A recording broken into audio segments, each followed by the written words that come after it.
Come on, everybody!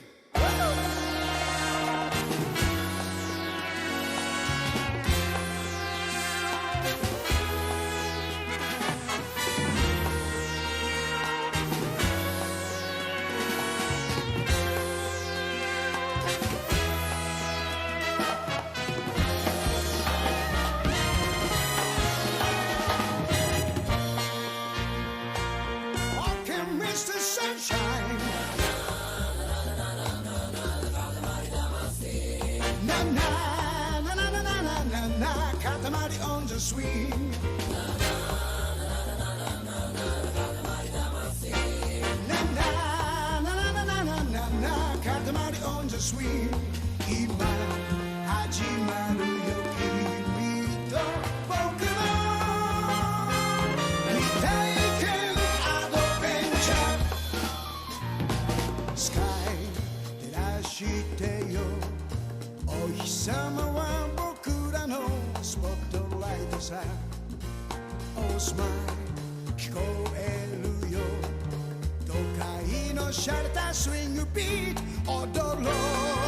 Dance, dance, dance くるくる回る雲を突き抜けて君と転がりたい愛のかけらを集め空に浮かべよう。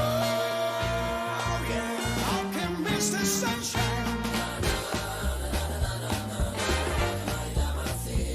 なななななななな僕らのシンフォニー。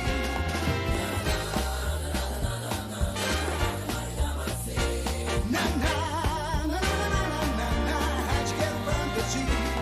今始まるよ君と僕の未体験アドベンチャー。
ナイト照らしてよ星空は僕らのブラックライトさ。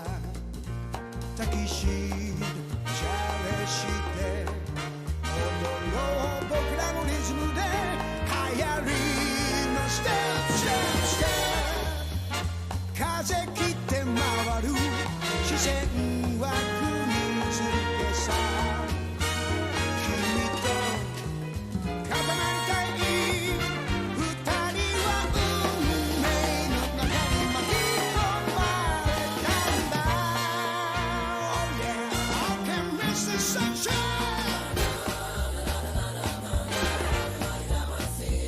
なななななななな Talk like destiny.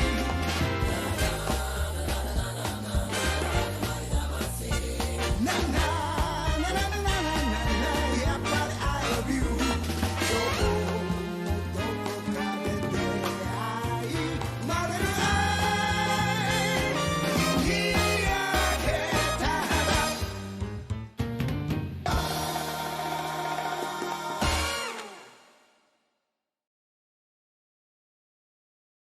Good evening, everybody. Welcome, welcome, welcome. It's Mum Day. Ugh. I'm channeling my inner Garfield today. I do not like Mondays. But I am about to do something I like. and that's a draw. I've got to get started on the dozens of commissions I've got this week. Thank you guys so much. I don't know what y'all see in my art just because it's like a perception thing between artists, but it's very humbling. Glad y'all enjoyed the Katamari music. The first game holds a special place in my heart. I say as I've only ever played the remake. Let me switch over to Sai real quick. Pika Blue Bear mentioned in chat one of the fan arts was showing a certain character, and I was like, who's the ghost? I think I've shown him on stream before, but this was my original OC. I was this guy for about maybe a decade and a half. This was my brand. It was Sponge the Squid. Little lore behind him. He was made for an old forum I used to go to. It was like a Mario fan game Galaxy forum, and he was a blooper, and I eventually shifted away from a blooper into just a squid. But everybody would keep perceiving him as a ghost, so I'm like, you know what? Fuck it. He's both. His mom was a ghost, and his dad was like some sort of giant squid. So he's both. See, he's part ghost, he's part squid, and he's cute. But I really wanted to shift away from this when I started Twitch streaming, and I felt like Sponge represented a different part of my life, different, like my past.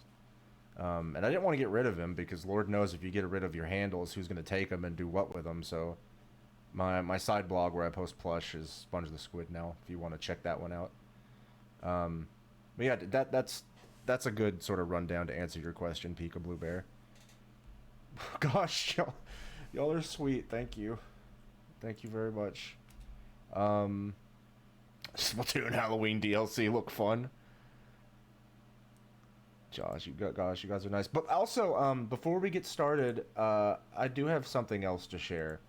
So I needed a warm up before I got into my commissions, and I got a really dumb idea to draw this comic, right? Little backstory behind this. I was playing Gardic Phone, and I drew this little Amogus. I think I have the image somewhere, but not on hand. With an Xbox shirt, and he got an F- on his test. So I'm like, I'm going to turn this into a really sad comic and not question why I should do it. So he's running home off the school bus. His mom just made some M&M cookies. He is crying because he tried his hardest and he got an F-. And his mom gasps and, you know, like any good parent should, you know, comforts their child. You know, she's not a child beater or anything. It's sad. Somebody in a different server made up lore saying ever since Papa Amogus got killed by the imposter, baby Amogus just hasn't been doing well on his grades, and I just... God, that shouldn't have hurt, but it hurts. The reason I'm showing you all this is my friend, fellow streamer, Ape of the Hour made something. Have you tried cookie M&Ms? You bet your ass I have. Those are great. My friend Ape of the Hour made something incredible that I need to show you all. Hold on. I gotta get it ready. Where is my Windows source? Here it is. Oh yeah, here it is. So hopefully you guys can hear the sound. This broke me. He showed me this about like an hour ago, and I went from like almost crying to horse laughing. Let's begin.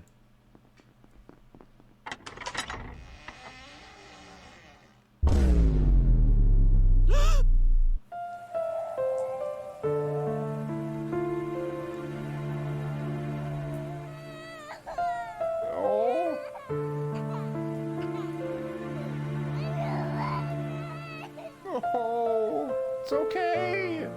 It's okay.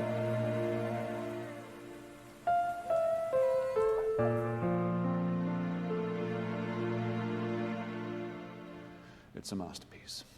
The rest of this shit is worthless junk. Damn it. Please go follow Ape of the Hour on twitch.tv and twitter.com. Hold on, let me plug him real quick. Please check out Ape of the Hour. That dude is hysterical. He tried his best. He just needs tutoring, and his mom can't afford it. She didn't. I don't know. Why did I draw this? Give me just a second here. Let's see.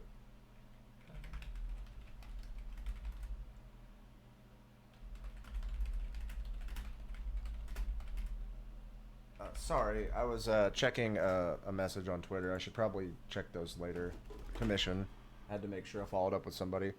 Anyway, it's when I'm here to making baby emote. It's pretty sad. It's pretty sad. Love the PP emote. Anyway, I need to get started. I value commissions more than I do my own art, so I want to get started on that. Pixel.gamer, thank you for the follow. Sincerely appreciate it. Whispers, don't you... Whispers, you know too much. I'm gonna have to take you out back and do to you what happened to Papa Amogus. But yeah, no, we need to get started. So the first person on my commission list is my lovely friend Tria. So tonight I'm gonna be getting started on her art.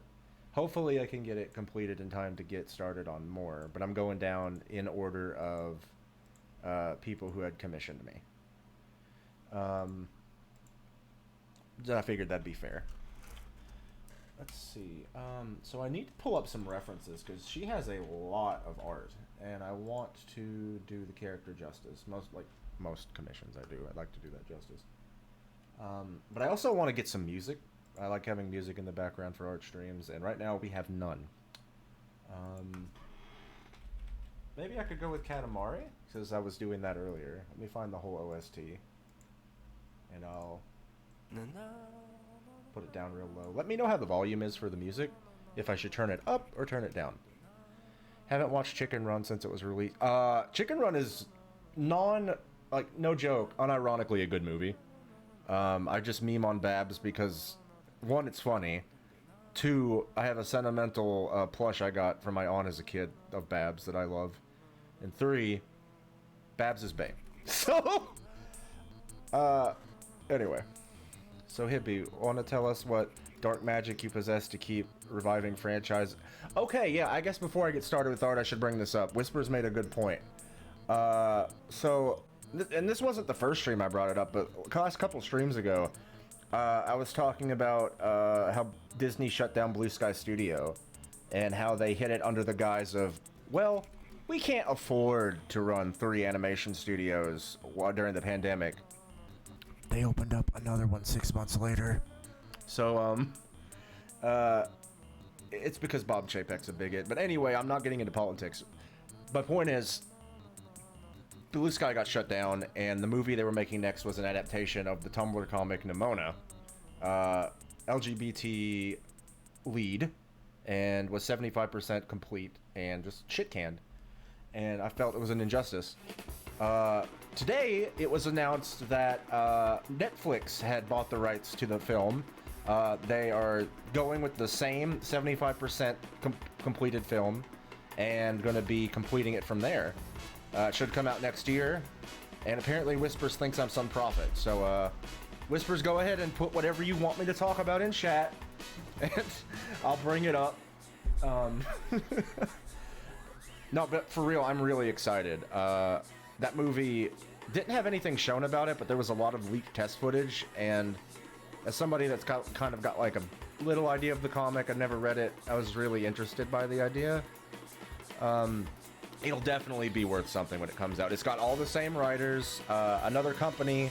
I think it's one that's never done an animated film before. That's under A24. I forget, Annapurna, I think is what they're called.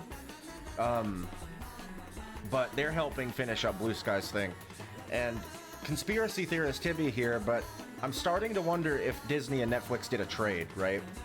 Although this is what I'm about to explain probably was just licensings expire.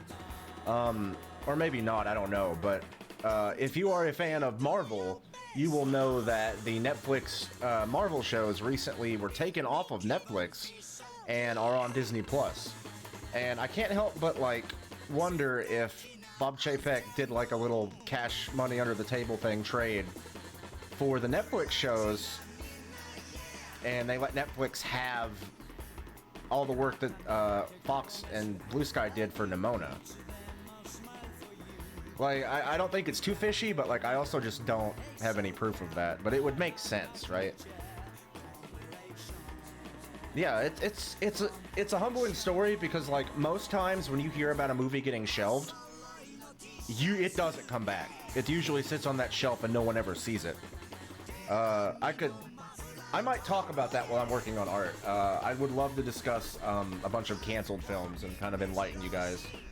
I'll go through those when I get my bearings straight here. I'm trying to pull up some references for Korea.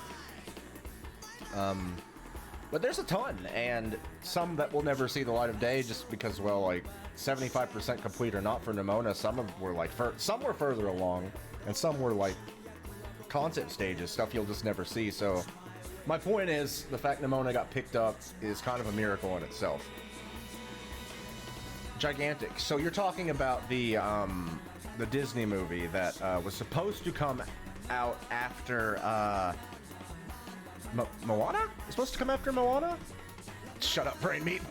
Yeah, it was supposed to come out after Moana, and it was a Jack and the Beanstalk story, but the twist was the giant was like a little girl, you know? And it got shit canned for Ralph Breaks the Internet and Frozen 2, and I don't think that was actually a good idea because I don't like either of those movies, so I don't know. Maybe bring back Gigantic. Listen, if I am going to bring something back from the dead, my #1 canceled media would be Donkey Kong Racing, but there's no planet, there's no timeline where that exists. Like, no one's gonna pick that back up. Too many people almost picked that project back up during the GameCube days and Nintendo turned it down. Fucking Climax Studios almost made a Diddy Kong Racing game. Yo, Cody! Welcome. I've not even started art yet. I'm too distracted. Chat's popping. Which, hey, I appreciate you guys. Real quick, I've got some references ready. My partner and I ordered some Bubger King. I'm gonna go grab it real quick, and then I'll be right back. So I'm gonna show this happy little screen real quick, and I'll be right back. Don't do anything while I'm gone.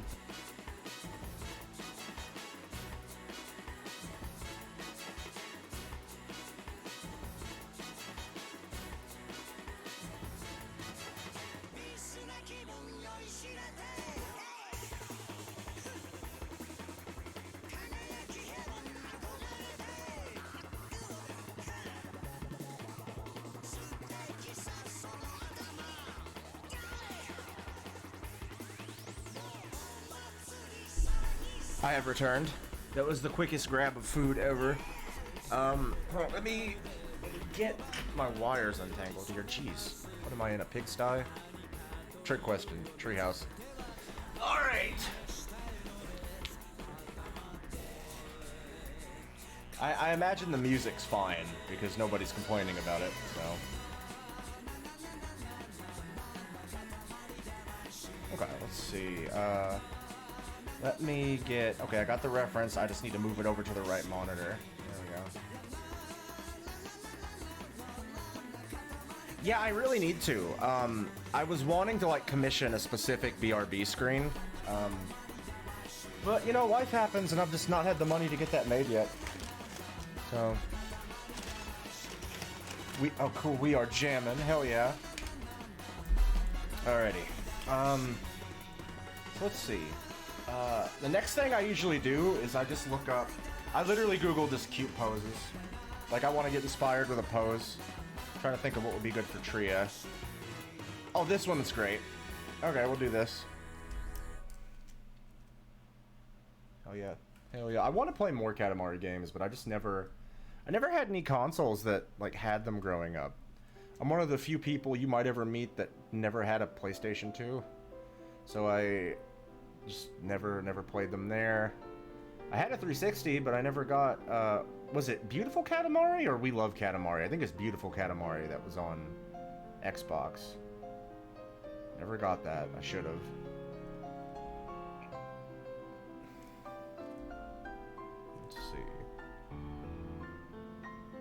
Let's get a circle. And let's pull up one I've done before. I have to pull up my last one of Peeply so I can get a good idea of the size I need to be working with.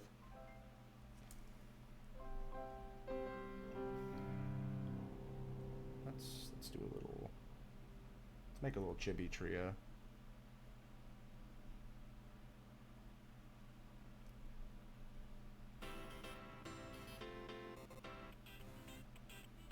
Yeah, this one's good.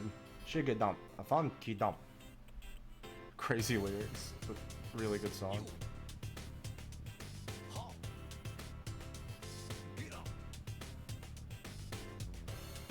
I think the proportions, you know, I want this to match other commissions. I don't want her to feel cheated. Let me... Probably smaller head to do that.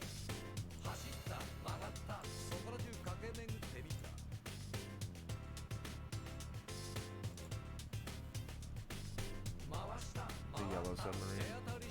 Yeah, if you're talking about Tria, yeah, Tria's got a great, great design. Oh, the Ando? Oh, yeah, I was really proud of that one.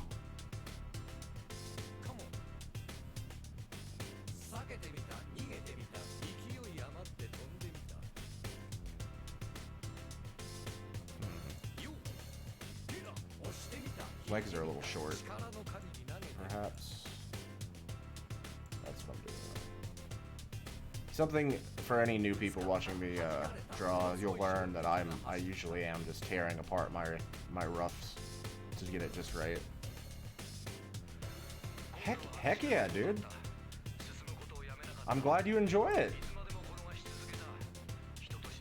Actually, wait, I take it back. You know, this pose is fine, but I got inspired to do an even better one.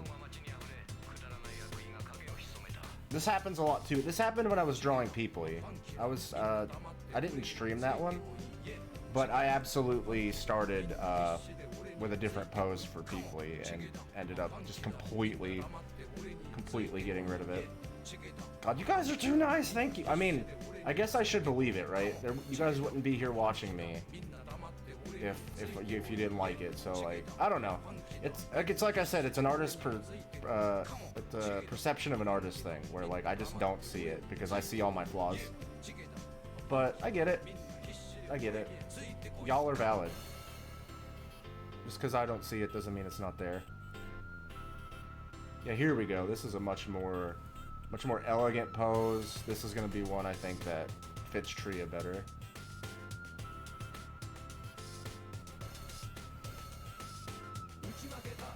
Heck yeah, the songs are bopping. It's Katamari. You can't go wrong with Katamari.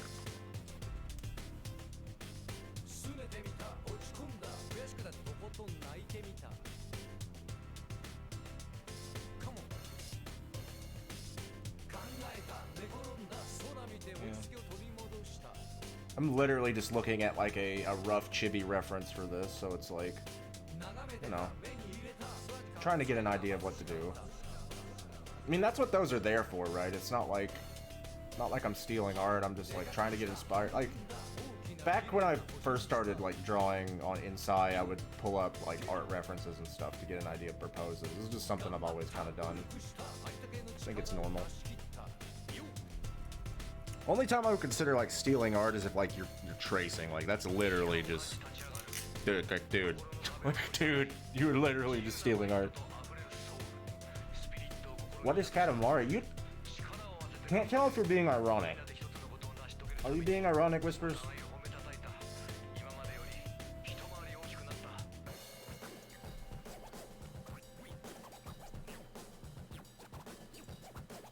Sincerely can't tell, because like, I don't know.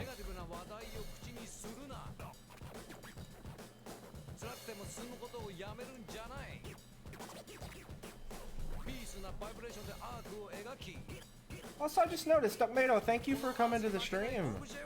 Great to see you.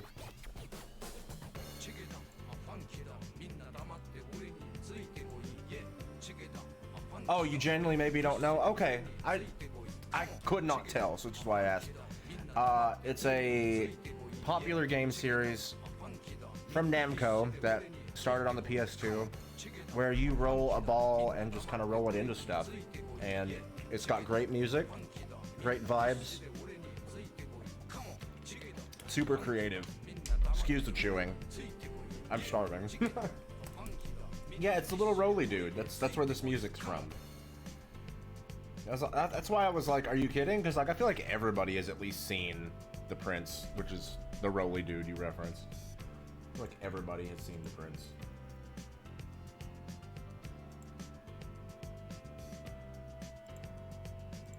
Let's see.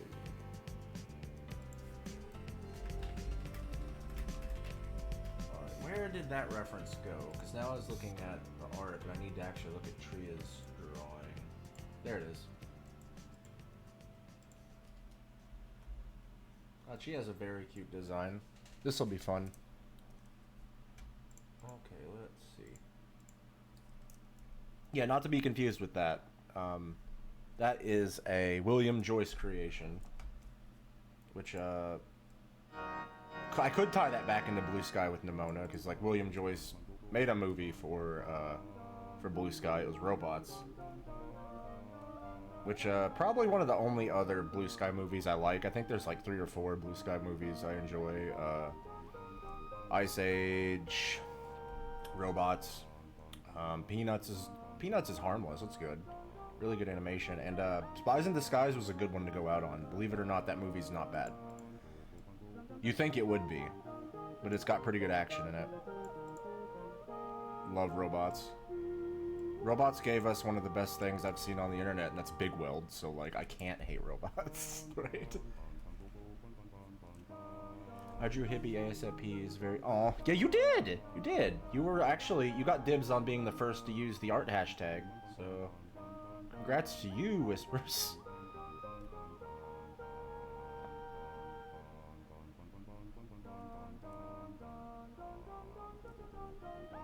God, I love the music in Katamari. Thank fucking God for Big Weld.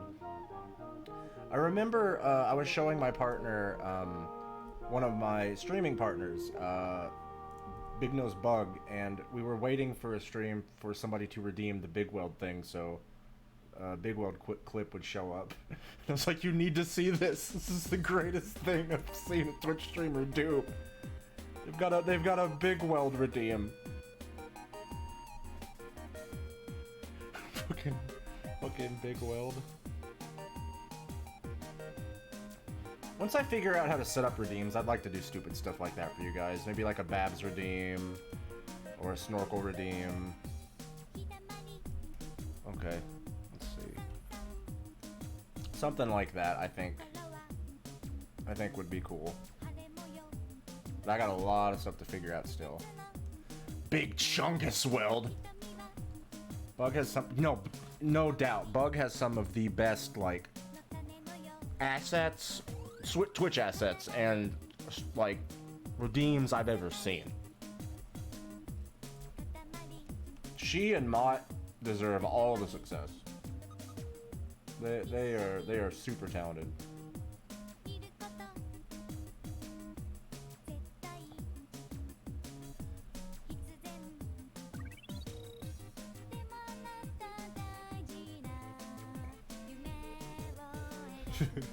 Yeah, no. So many people have their button on the trigger for Zeo Gear. If Diggy shows up and is feeling in the mood, I'm screwed. Like, I'll have to drop this and play Zero. And I'll be teaching so many people in chat, hey, what the fuck is Zero Gear? And I'll be like, well, I'll tell you.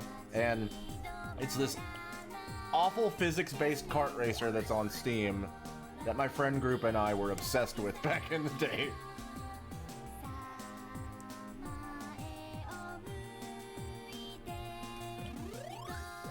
I will single-handedly revive Zero Gear. Just watch. Yeah, all 3 of them are super inspiring. I'm very blessed to be in a streaming group with them. I know it's like, I'm also the type of person that it's like, I think it's a little weird to kind of glorify people, because it's like, at the end of the day, Twitch streamers are just, they're like you and me, you know? We're people. They're not some, like, celebrity or anything like that. So I recognize, you know, Bug, Soft Jewels, Bell Beeps. All these are just regular people. But I like to give credit where credit is due. They are all talented. And I respect their work and admire their craft.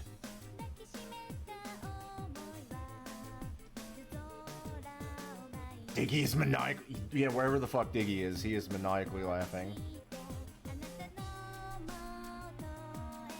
This is still in the roughs. Usually I don't like my roughs, but I'm kind of liking this so far. I think the pose is really good. Not to toot my own horn. Also got... Yeah, you too, Cody. You got it. You've got the button. I forgot that. You are a regular. You've had enough time to save up points for Zero Gear.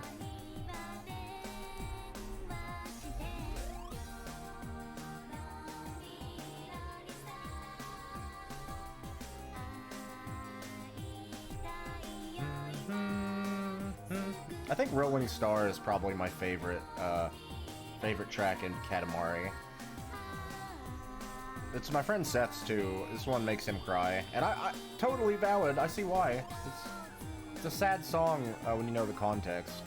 It's about I don't want to butcher it, but I think it's about a couple that's split and wants to get back to find him again, and the Rolling Star thing alludes to that. Not explaining it well, but it's supposed to be sad.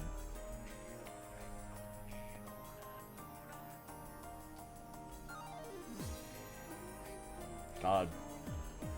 Well, thank you guys. Maniacal laugh. I know what you're talking about. From Muppet 2011, right? The oil baron dude. Yeah, I know what you're talking about. What is your favorite track, Cody? I feel like you've like told me, dude, but I don't.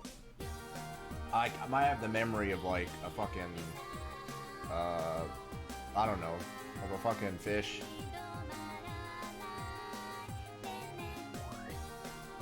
Should really save that part for last. I should get a face in here first. Katamari Holiday. Yeah, that one's good. Nobody ever talks about that one.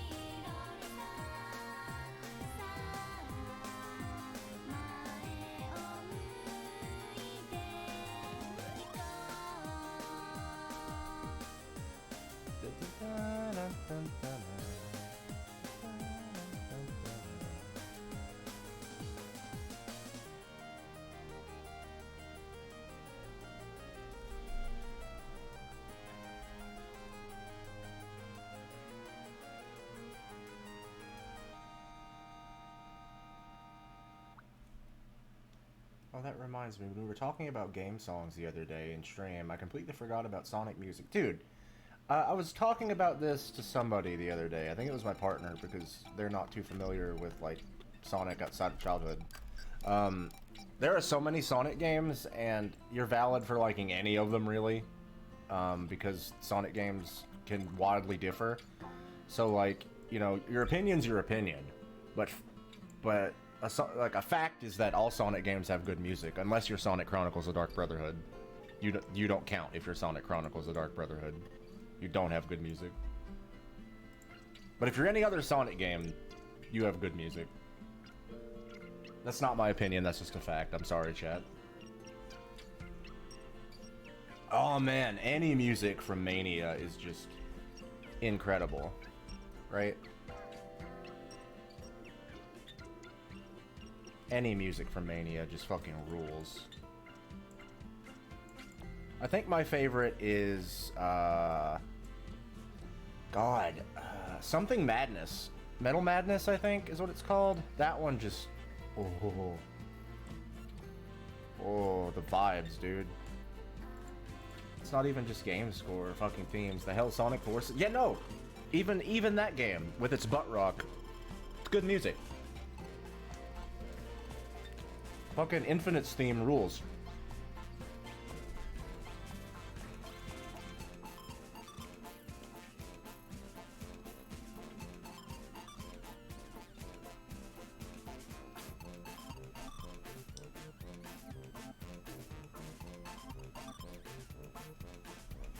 Dude, yeah. I have a soft spot for butt rock. A soft butt. you should say.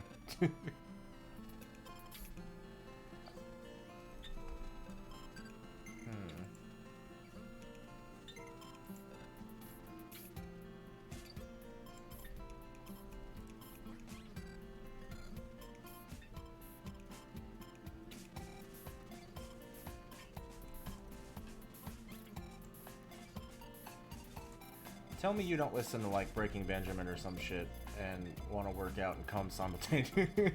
I can't. Last time I listened to Baking Benjamin cooking channel.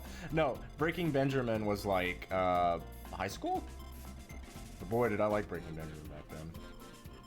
I also like just didn't know what taste of music I really liked back then. I kind of just listened to what other people would recommend me. You know, I just didn't really have any sort of identity with my music.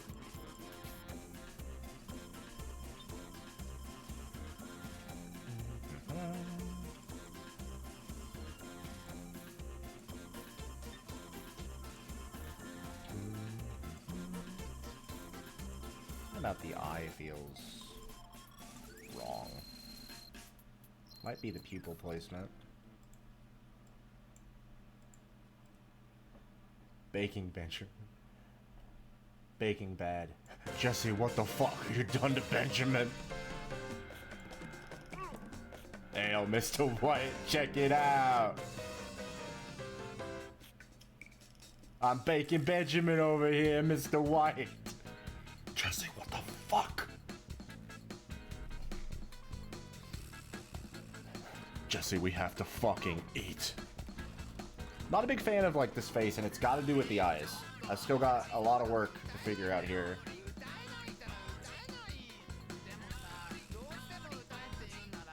Something is off, but it'll take some shaping and erasing, and I'll get there.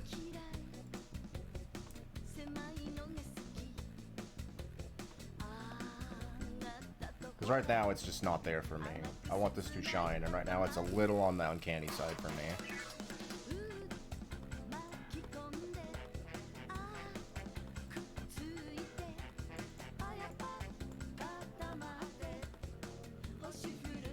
Ben 10 served on a streaming plate to Walter. It just makes a shocked face. Hey, yo, Mr. White. He hates his Ben 10.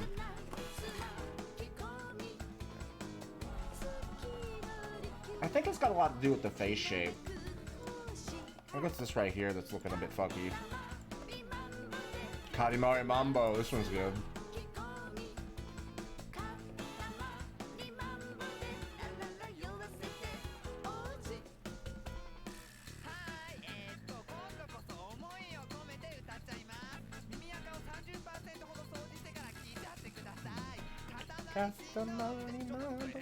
You just had cookies and been eating them during the stream on your last one. What kind of cookies? I hope they're good. Choose wisely, you better say the right thing. Just kidding. I love all cookies.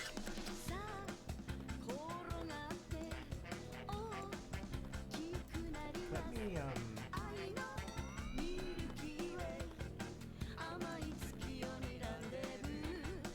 We go to Tria's Twitter. I could probably find some better refs.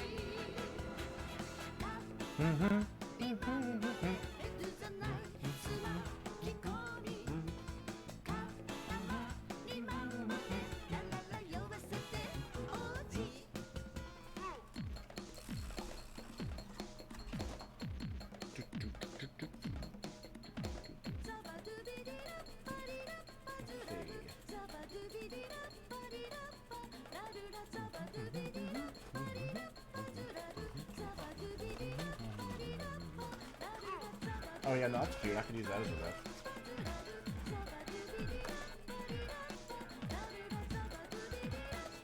Just regular chalky chip. No, can't go wrong with that. The classic. The classic. Okay.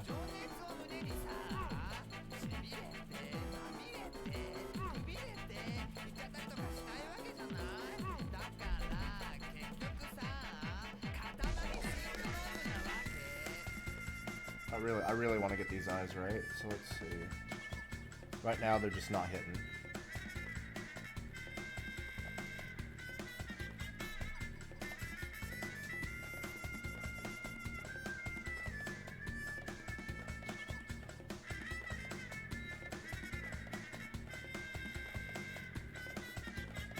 What's I can go for this time?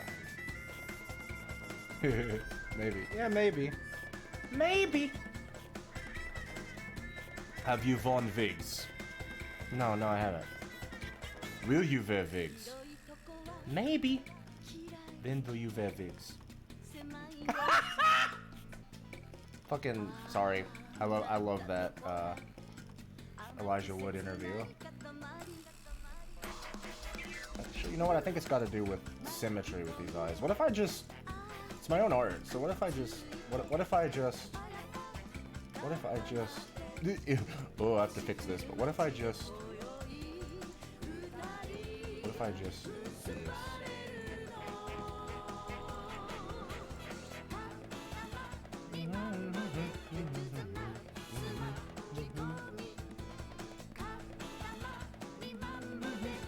Absolutely despise having banger rough sketch and then doing the lining. It doesn't look good. Elijah Wood cackle. Yeah, no, that cackle gives me life. But no, I also feel that, Whispers. That happens to me far too often.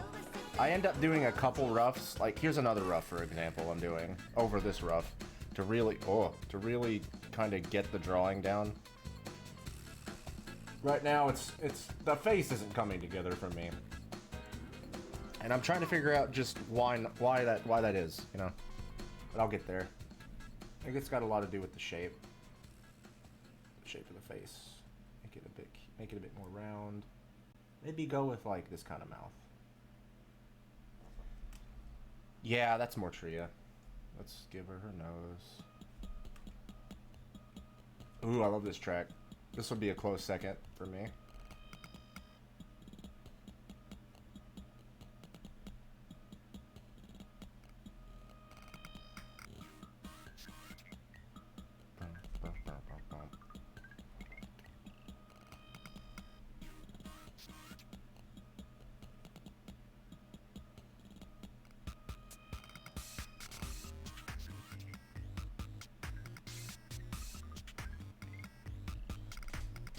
Maybe.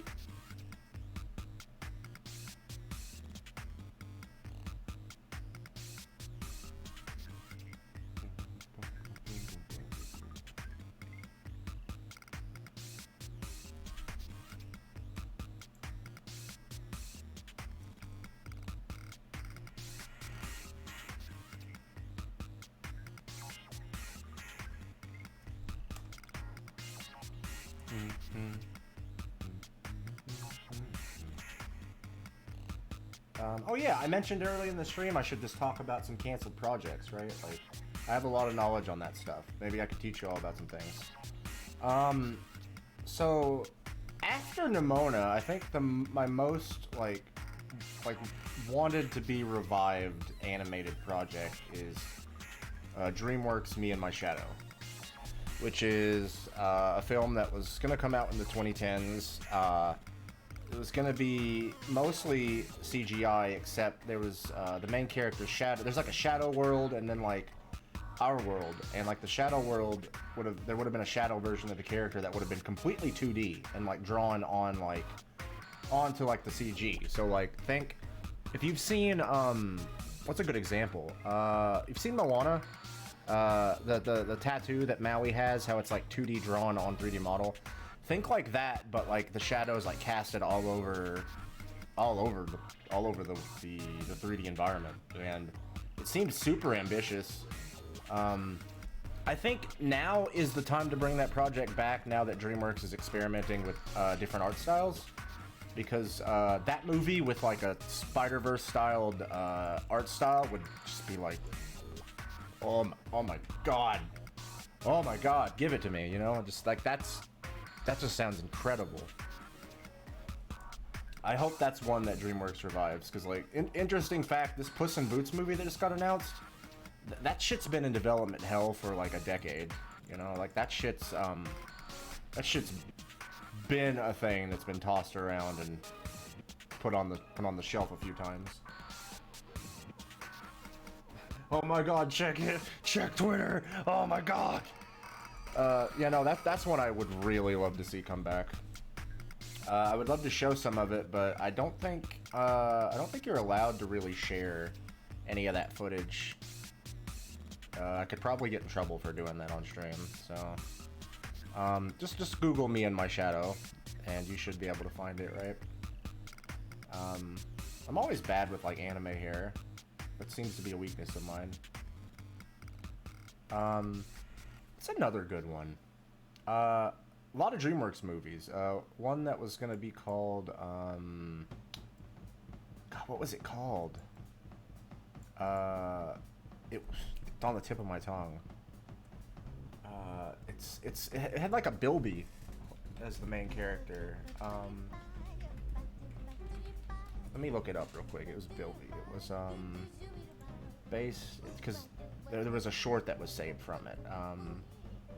Larrikins. It was a movie called Larrikins, and it was going to be set in Australia and have these Australian characters, and it'd be a musical, which is something you don't really see from DreamWorks often these days. Or, oh yeah, we talked about that one, Bureau of Otherworldly Operations. I don't know how much I would have been invested in that one, because that one looked like your DreamWorks styled movies of the time, and that was when I was kind of falling out of DreamWorks. That would be a cool one to revive now, I think. I think now they could probably do that a lot better. Actually, did I say that last track was my second favorite? It's this one. I like this one a lot.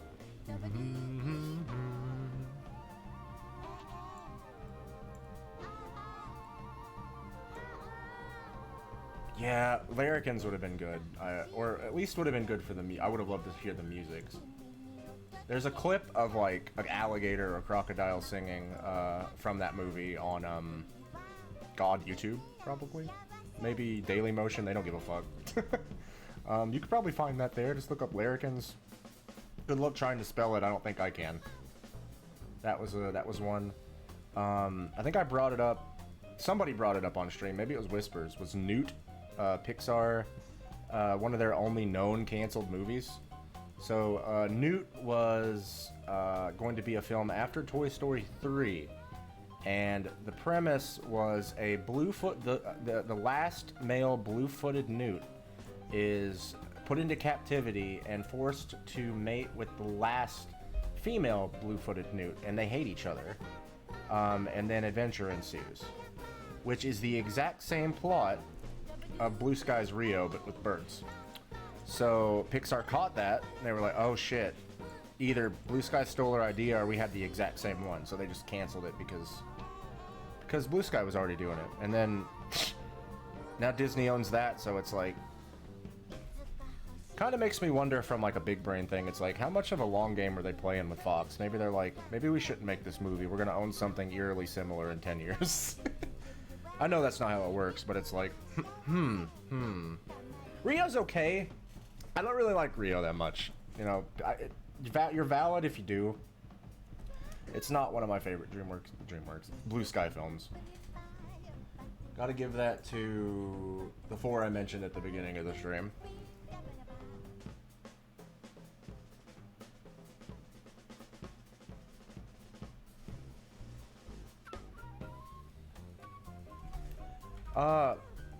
Do not take me to Rio. I've watched both of those movies. I liked the second one better because I liked the dynamic of the cockatoo character and the frog.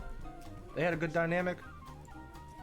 Although it was a little bit like, yeah, here's your forced rap, here's your poop jokes you gotta deal with in animated films, you know, they're there. But I liked that one a lot better than the first. And the thing I know about Rio is that my friend said I sounded like the main character when I was 13. Do not take me to Brazil. That's it. Hibby, we're going to Kermit's Swamp Ears.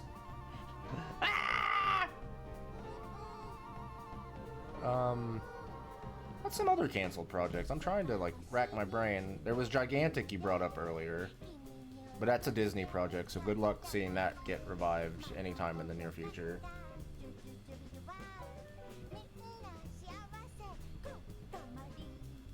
Welcome to Brazil. It was also like a Lasseter Disney project, which current Disney has stepped away from like a lot of stuff that he was doing, so I don't know if Gigantic will ever get revived. Dabba dabba dabba one, dabba dabba dabba one.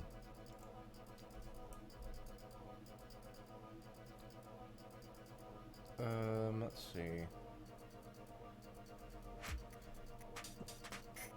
One of my favorite to talk about that I know I've talked about at least to a few of you people in chat. You people. I don't know if I would be one of those streamers to actually call my chat some sort of name. Like, I know, like, Bug has I think they're Bugs. I don't know what they're... I actually don't know what she calls her chat. I don't know if I could do that with y'all. I don't know if I am at that point, but calling you people doesn't hit right with me either, so I'm taking it back. But one that I love to talk about because it's just such a fascinating story is what happened to Emperor's New Groove. And I'm sure... thank you for clipping that peekaboo. But I'm sure a lot of you are familiar with it if you've talked to me about it or heard me talk about it before, but if not, then this might be interesting to you. So The Emperor's New Groove, Disney animated classic in my opinion. I love that movie. That came out back in like the 2000s. Was gonna come out a lot earlier.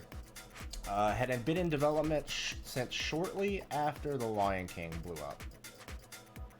Yeah, Sting. I love Sting. Love the Police.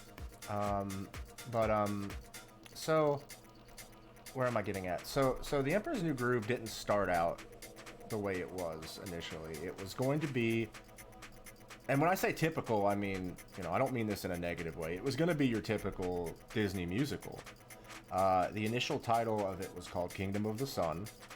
It was channeling a lot of Prince and the Pauper vibes, where Pacha was going to be the same age as Cusco, in this version called Manco, which I'm kind of glad that got changed because that means it's pussy in Japanese. Anyway, they were gonna trade places.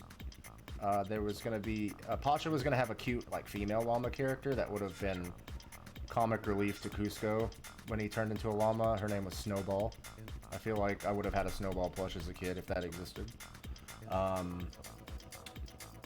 Is the documentary is still unreleased, but I have it. If you ever want to do a watch in my server sometime, I will gladly let y'all watch the documentary with me. And that exists because that was actually a stipulation in Sting's contract that his wife filmed the process of the movie, which is why we even know about what we know in full detail. Like, a lot of it did come out, but like we know so much because of The Sweatbox, which is the title of the documentary. Because working at Disney at the time was like working in a sweatbox with no air conditioning. But anyway, where was I getting at? So it was a Prince and the Pauper style story. Cusco and Pacha were going to trade places. Pacha was actually not voiced by John Goodman in this version. The test they show off in the documentary, he was Owen Wilson. Ka-chow! So who knows how that would have been. I mean, this is pre-Cars, so like, you know, I wouldn't have cared. I would have been a kid. But they switched places. The only similarity between the Kingdom of the Sun story and the Emperor's New Groove we got was Cusco turning into a llama. That's like the only thing that survived the initial movie. It got 25% completed.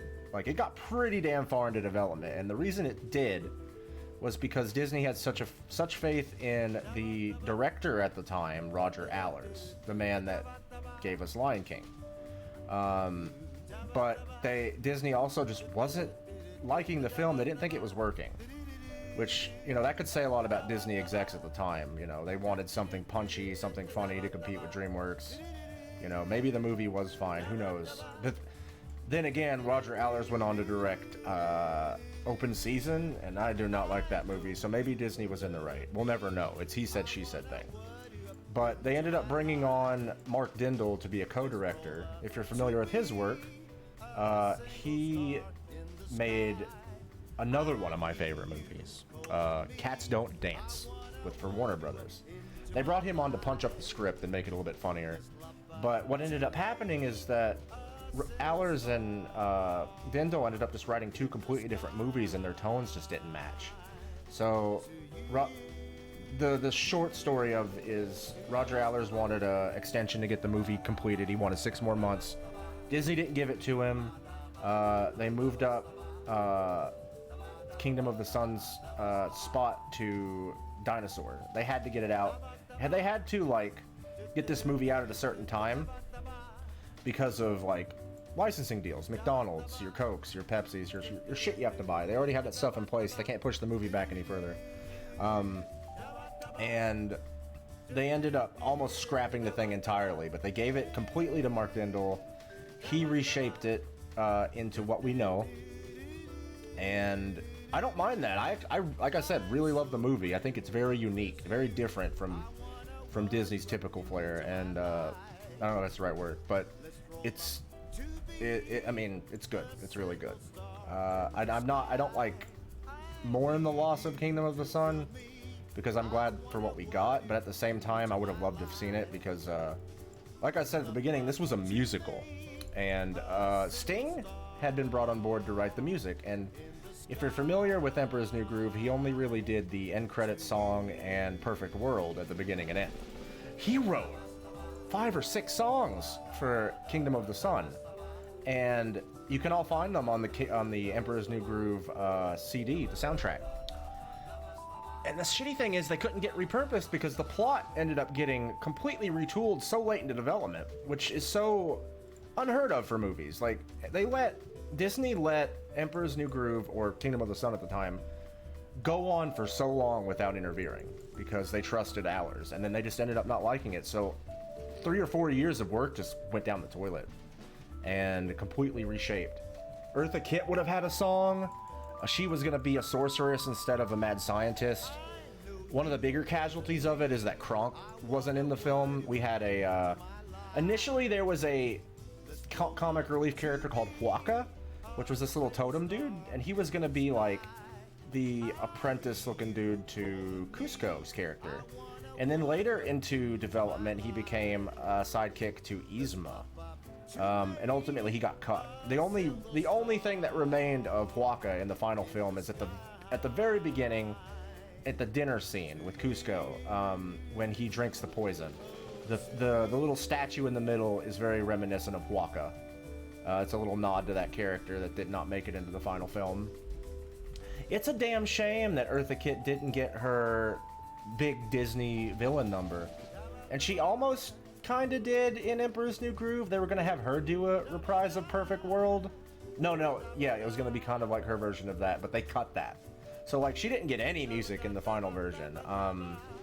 She did kind of get a song in the VHS sequels, but, like, that's not the same, dude. We lost out on that, I think. And if I didn't have to worry about, like, DMCAs, I would totally play Snuff Out the Light, which was Yzma's song. So her character was not driven by wanting to take over the throne in the original movie. Those clips are a thing. Geek Squid, if you ever want to watch this, I will absolutely set this up in my server, and we'll just watch the documentary.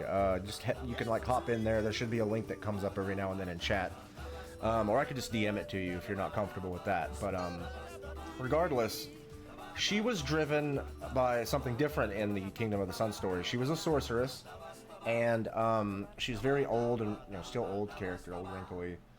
She was actually being storyboarded by the same person that did like the art for like Jafar and Scar and a bunch of other like classic Disney villains. He ended up leaving when the movie got changed, right? But the point, I keep getting sidetracked. The point, she was trying to take out the Sun. The Sun was a very important character in this movie. She wanted to snuff out the Sun because she believed the Sun was what was making her age, giving her wrinkles. She wanted to be beautiful and live forever. So by doing that, she had to take out the Sun. The plot at the end of the movie even involved Pacha lassoing the sun, which sounds pretty damn epic. So who knows what we lost out on? It would have been a completely different film, but regardless, it's like the movie it would be one thing if the movie we got was shit, right? But we got Emperor's New Groove out of this, and that I call that a win. I just think it's super fascinating how much that film changed. Super fascinating. Didn't she get a song in the series? She got one in the series. I think she got one in Kronk's New Groove, right? It's not that great, but it's still Eartha Kitt singing, and that's better than nothing. God rest her soul. Still wish she could have had that amazing Disney villain song that kids could have grown up with. Because Snuff Out the Light could have fucking been that, dude. It is good.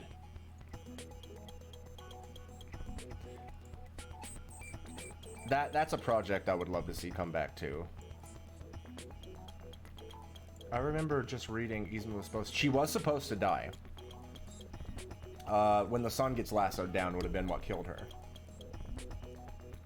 She was supposed to die in that movie. She was your typical, I use typical lightly. She was your big epic Disney villain.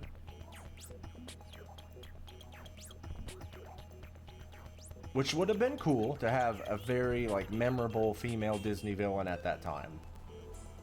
But at the same time, we got Yzma. I fucking love Yzma. We got Yzma in The Emperor's New Groove. That's fine. Fantastic. I mean, stuff with like changes in the movies. This happens all the time, but never this drastic, never this far. Like Aladdin went through a lot of changes. I remember there was a whole song cut that I think was it Clay Aiken that sang on something. I think it was "Proud of Your Boy." It's whatever, but like that's just an example. There was a whole character cut from that movie, like Aladdin's mom, that he kept letting down, and he wanted to make her proud of her boy, you know, and that was the song, and it was really sad. So like, I don't know, stuff like that just really fascinates me. Probably because I grew up wanting to animate, grew up wanting to know how cartoons worked, and learning about all the behind-the-scenes stuff was just super fascinating to me. Incinerated by the sun, and being another statistic in the pool of family-unfriendly deaths. Yeah, it would have been fitting for the time period this movie was coming out, right? The 90s had a lot of those deaths. There would have been some really pretty songs too. I brought up Snuff Out the Light, but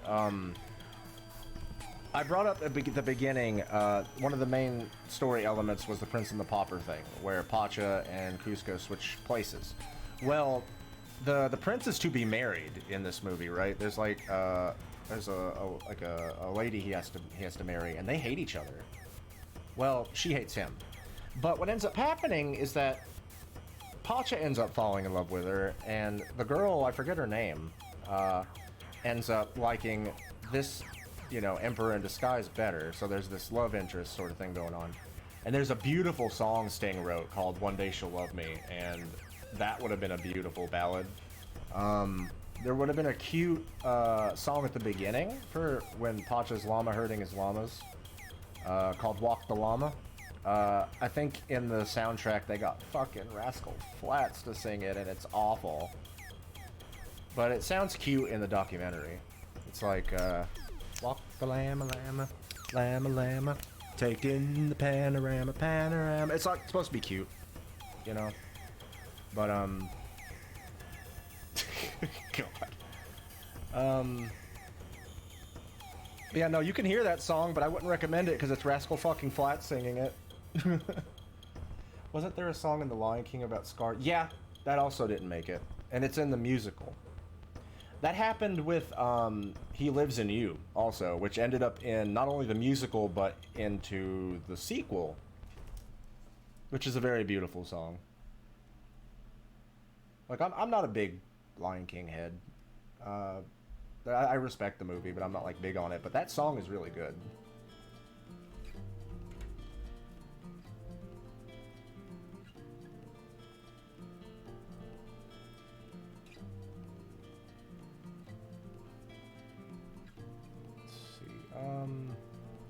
trying to think, is there any other, like, things I could talk to y'all about? 'Cause I love talking about canceled stuff. As much as I, like, have been sucking Mark Dendel's dick on stream here, he did make one of my most hated films. Like, he made two of my most beloved films and my most despised. Like, I don't know how. But he made, Cats Don't Dance, Emperor's New Groove, And Chicken Little. which I can't stand Chicken Little, which I think a lot of that has to do with, like, creative meddling and stuff. I know that the original pitch had Chicken Little as a girl, which I don't know how much that would have fixed the script. But the movie itself does not land. It's one of my most hated animated films, solely for like the shitty writing and the dad. Whoa. Oh yeah, and fuck the live-action Lion King. Somebody brought that up in chat. Whispers. Yeah, no, fuck that. We were not talking about that one. We are not talking about that on stream.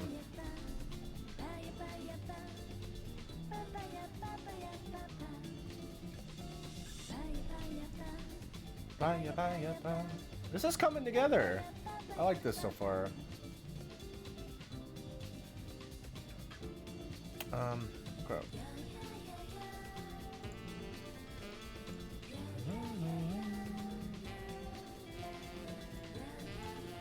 Okay, I should probably save it lest my computer crashes.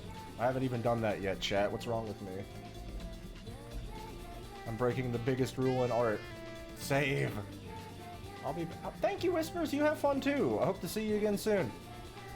There was going to be an explanation as to what happened to Chicken Little's mom at the beginning of the film before they dropped that.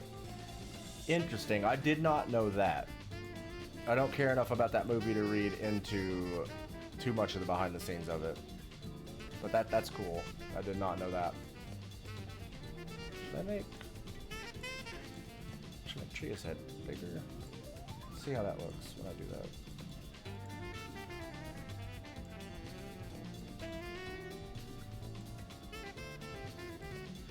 Let's see. Let me compare that to like... No, I don't think it should be bigger. I think I had it the right size. There we go.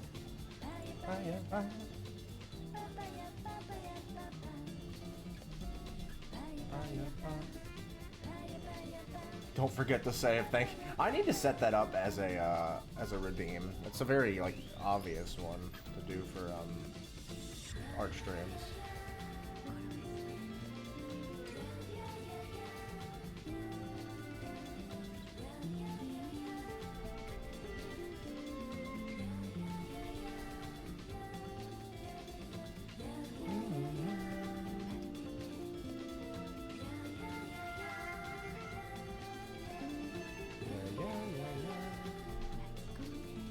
Yeah, you know another very obvious redeem. You're not talking about Zero Gear.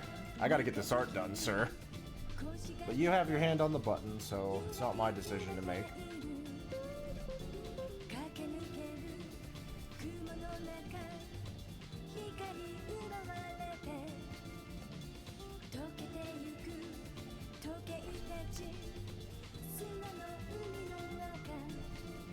I would never interrupt. Oh well. Thank you for being kind. I don't have the same trust for anyone else that might have saved up, like Brain Meat or Cody. Nah, just kidding. I don't think they do that to me.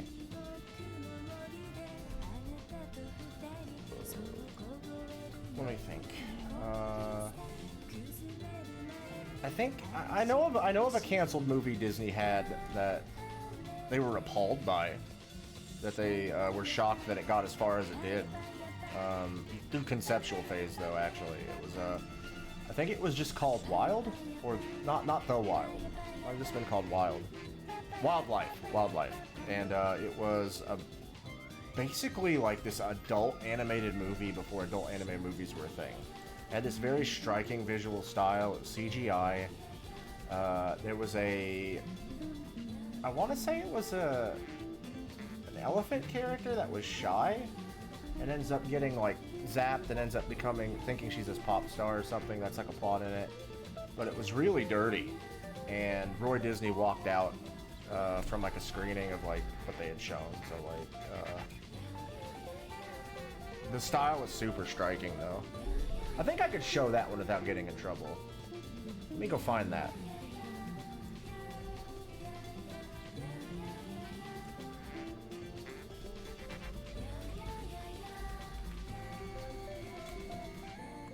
Club Wildlife, that was it. I'll put that up on stream real quick. All we have is test footage and like a premise and some like concept art. But it was very, very visually striking for the time. This was like, keep in mind this is around the time of like Toy Story. Where is my window capture? There it is.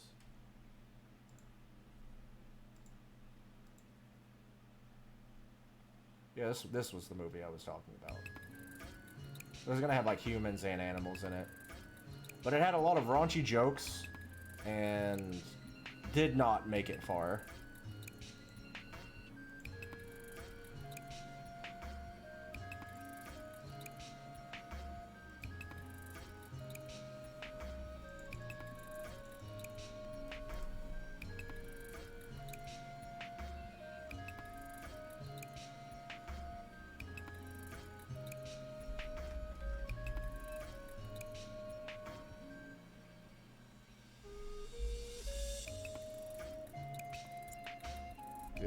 Did not make it far at all. Oof. Maybe I should do this.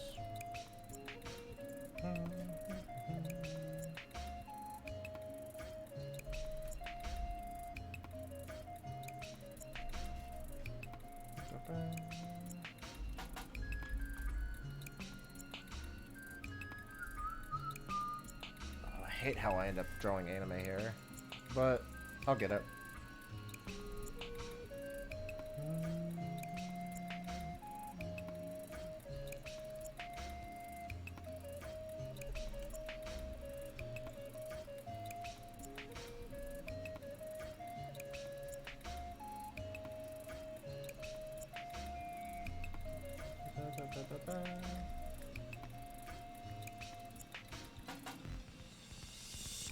Trying to think of some other stuff that was canceled. I know the concept of Frozen as a movie was like tossed around a bunch of times and during Disney's life, during the company's lifetime, before it ended up becoming what it did. It's like a Snow Queen adaptation, right? So like the idea of a Snow Queen movie had been tossed around since like Disney was alive. So that's one that eventually came back into something completely different.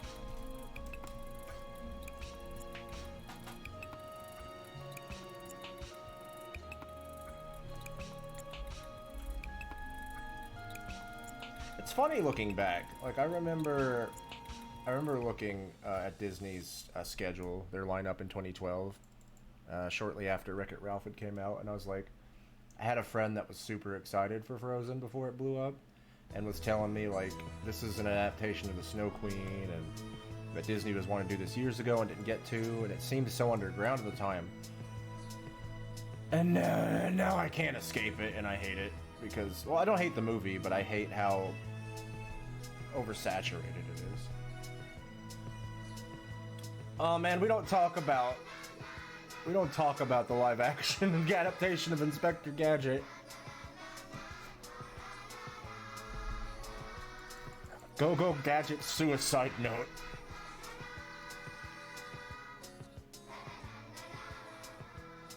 Na na na na na.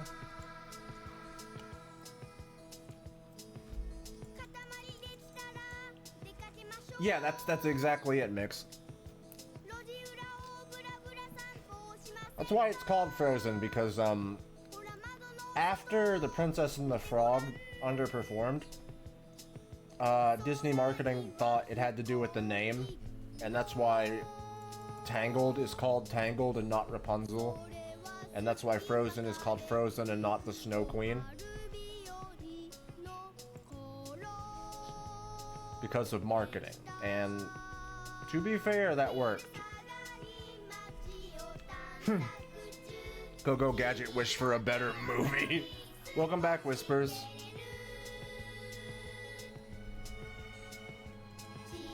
Oh, that one's too round. That's like a fucking...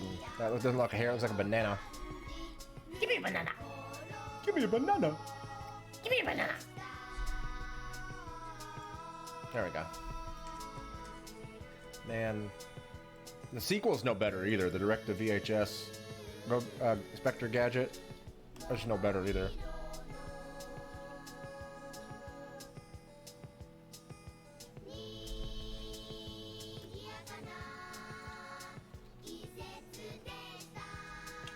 Yeah, I know who you're talking about, but can't place a name.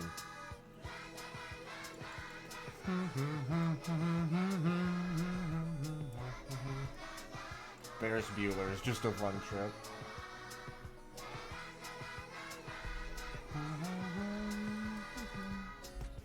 Diggy, no.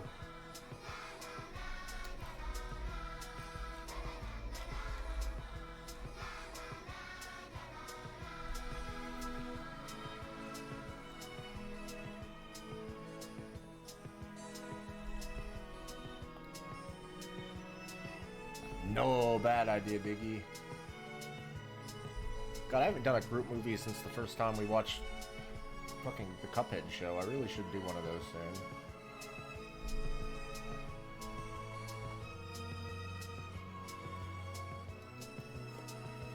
Yeah, no, they had completely different actors in the Inspector Gadget sequel.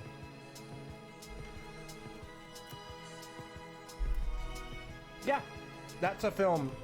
That's a good example of like a villain death, an untimely villain death in Entangled. That was a good one.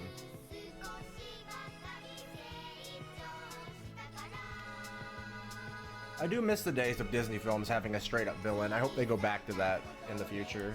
It's been far too long since we've got a good Disney villain. Far too long.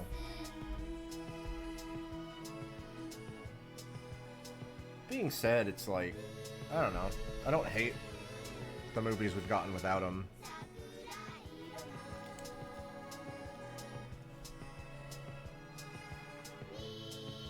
But it does feel like it's been far too long. Usually it's twist villains we get now.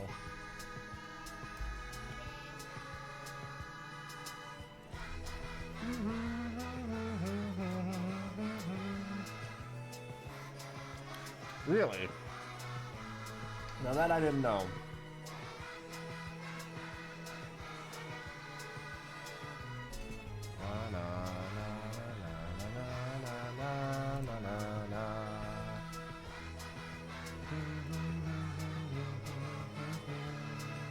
This is another one of my favorite tracks.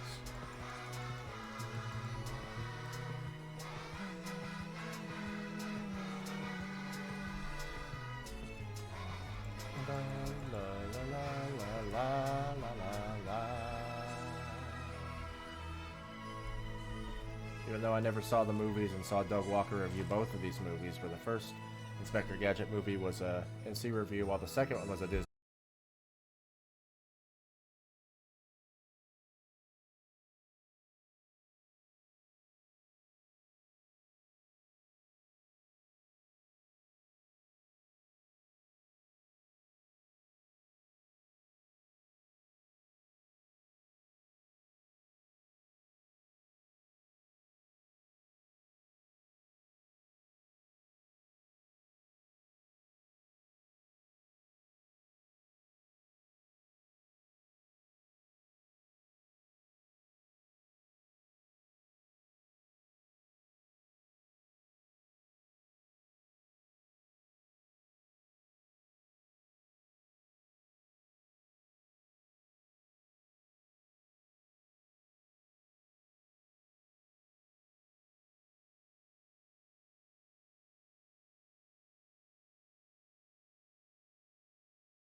We were very close to the end. I'll have to find us some more jams, which shouldn't be too hard. 見えるかいこれが僕たちの地球だ美しい星ビューティフルスター輝くためには必要なものがあるそれは自然を愛する心バランスの取れた食生活十分な睡眠時間 Want to listen to some tunes? I mean, sure. Got any recommendations?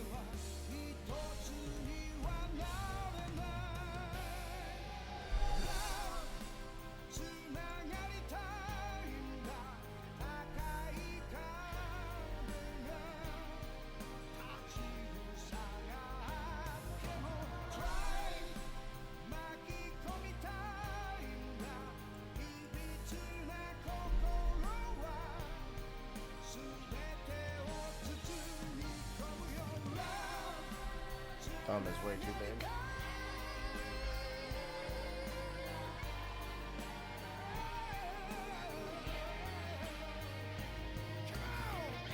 Come on!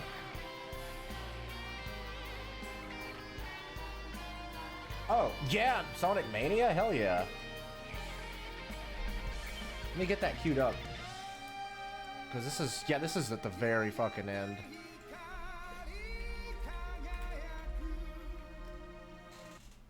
Might as well just go ahead and get that prepared.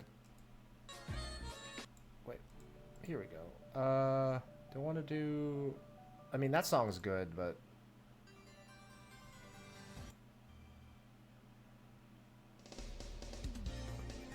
We'll start here.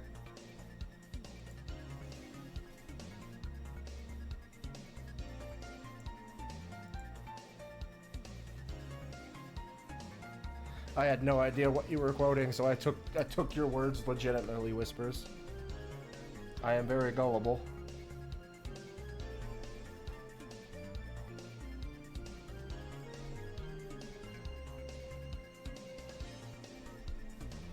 I'm using kill controls.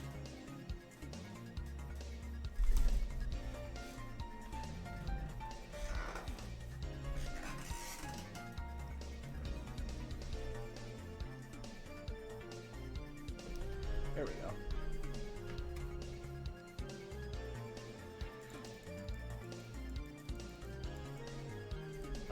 Let's see, not a big fan here.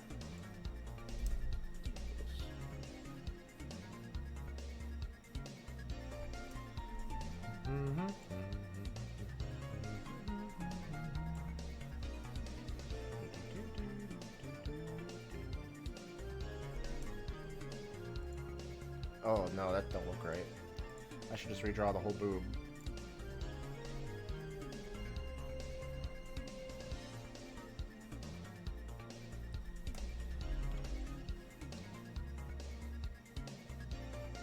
I'm thinking something that you think people haven't heard of that I thoroughly enjoyed. Lord, the fuck if I know.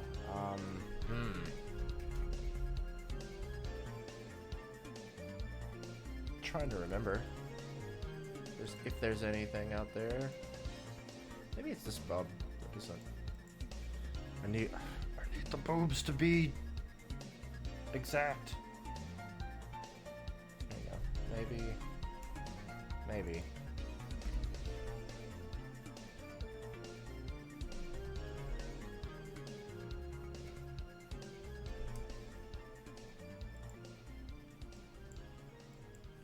I'm trying to think, like, if there's anything else I could, like, talk about that you guys would care.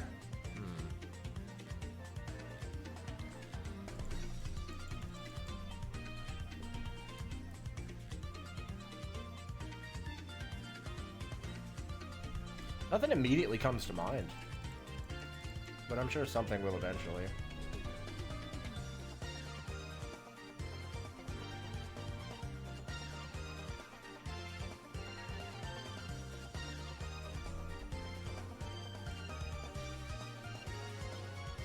Yeah, I think no, the more I look at it, the more I think this move is the problem.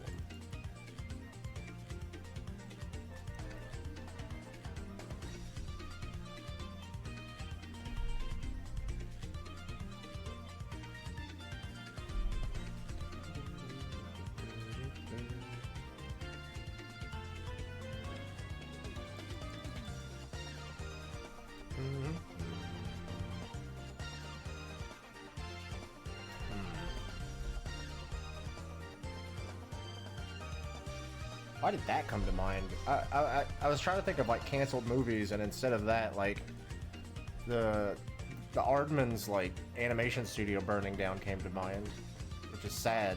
All those original Chicken Run props and like clay models are just gone. But that's okay because they're getting remade for Chicken Run 2. Dawn of the Nugget. Silly title, but I'll probably end up loving that movie. Diggy is continuing the gift sub. Oh, thank you, Diggy! Thank you for continuing that sub. The boob is a problem. I realize how out of context, how bad that sounds. When you want top surgery, the boob is a problem.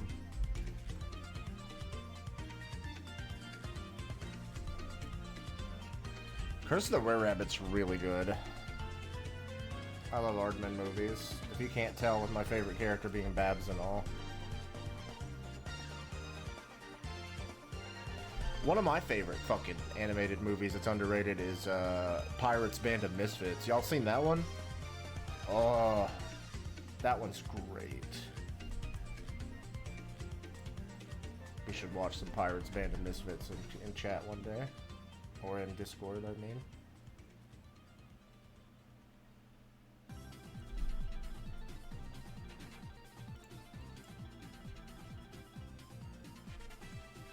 Still have yet to... I've not heard good things about Early Man, and it's mostly just... One of my friends said it best. It's like, that movie was written for the UK, so like none of the jokes make any sense. Like, it has jokes about like UK football players and stuff in there, so like none of the jokes really land here. So I don't know. I still should give it a shot.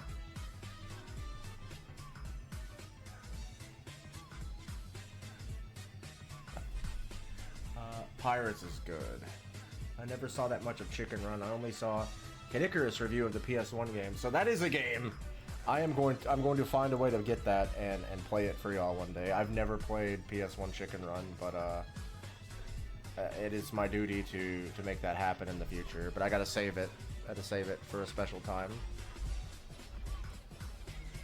Yeah, it's pretty much 80% UK football.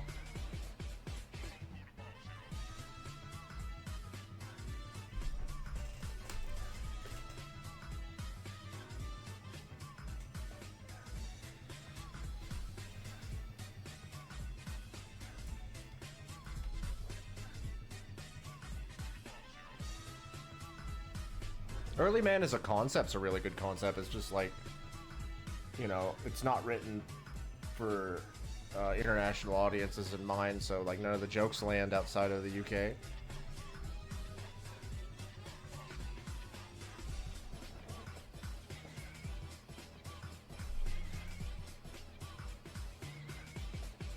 Oh goodness. Not a big fan of Flushed Away. I don't know if it has to do with the CG or what. But I'm not a big fan of that one.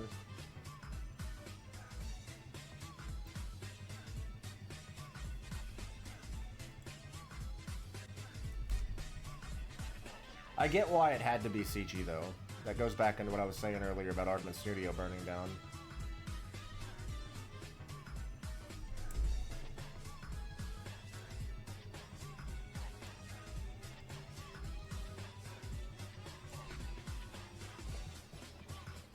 "3D polygonal Babs." Yo, I need somebody to like rip the models from that game so I can commission someone to make a VR chat model of Babs. I need that to be like a reality, right? I need that to be like a thing. Whenever you get caught, it shows the character on a pitch black screen with text and what items you lost. Ooh, spooky.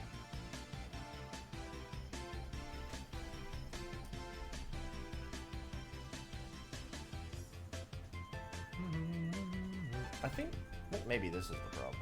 Keep looking at... Maybe it's the bra? Could be.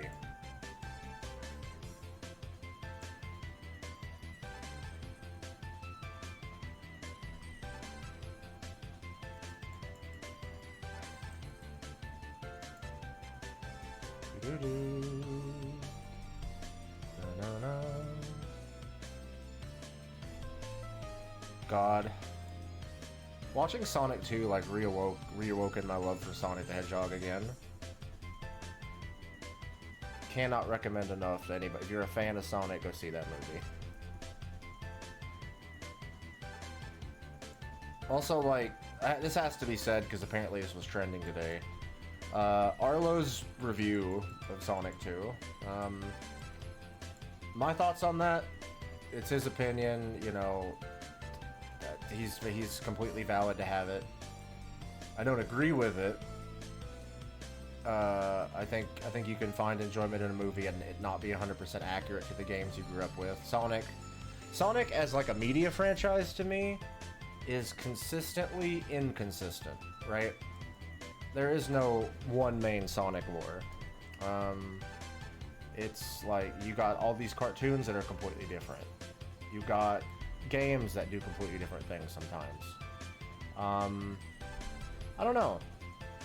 I wasn't too upset by like the Sonic movies having like your dance scenes and your flossings and your human character. Like, it's whatever.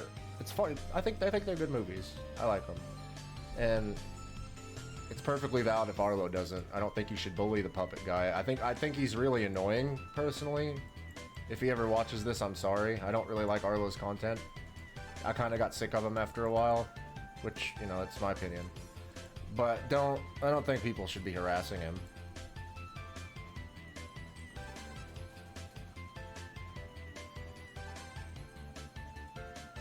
Oh man, the Casper movie.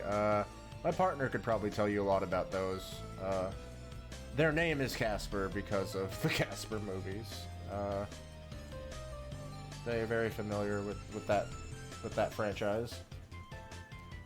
I couldn't tell you a thing about Flubber either, except that I was fucking scared of it as a kid.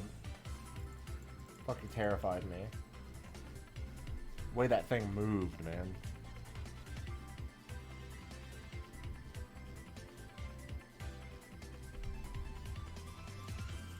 I always see him as a Cookie Monster copy since his puppet character looks a whole lot... He's like Cookie Monster mixed with like Grover without the nose, right?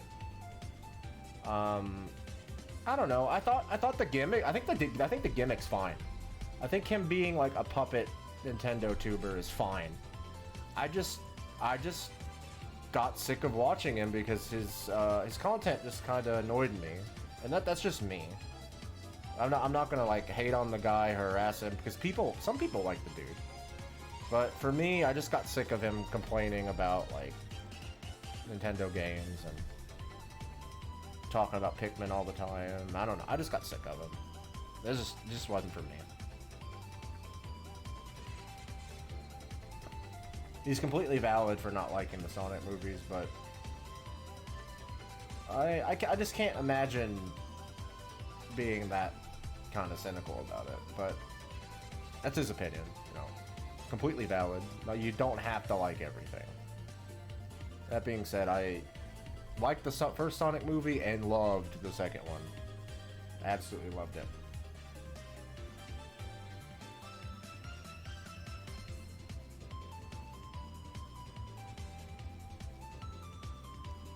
I saw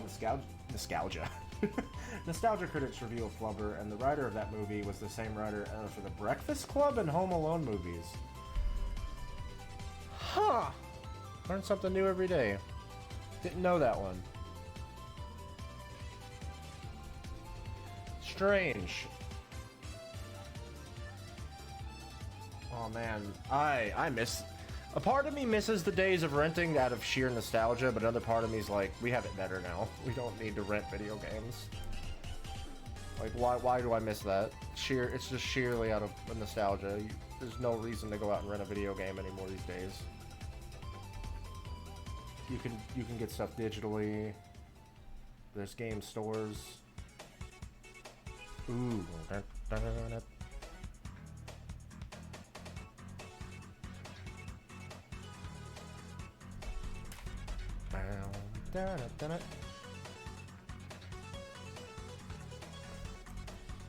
Classic.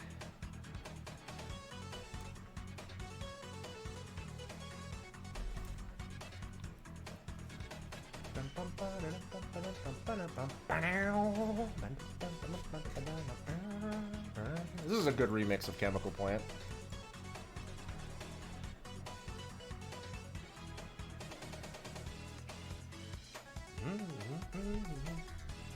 I am aware of the Epic Mickey franchise. I hear those games are pretty damn good. I've always wanted to give them a try.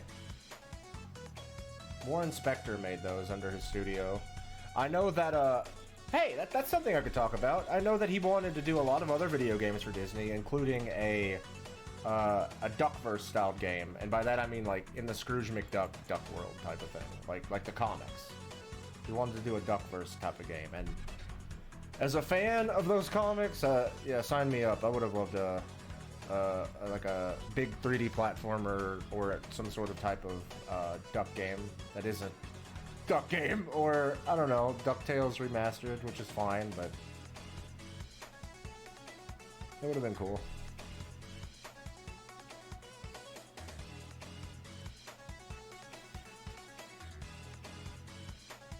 Let me buy the second game. Dad never let me buy the second game, but let me rent it endlessly. That's strange. What's the point in that? It's like, I would like, dude, if I had a kid and they were wanting to get this game, I would be like, after maybe the second time, be like, dude, why don't we just buy it? We're wasting money renting this over and over. There comes a point where it's like, okay, why? there's no reason why you should keep renting it. It wasn't the same, but not horrid. Okay.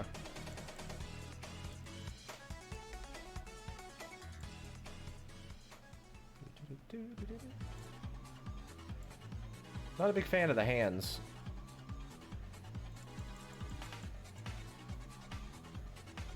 I mean, I guess, I mean, they're fine. It's just like...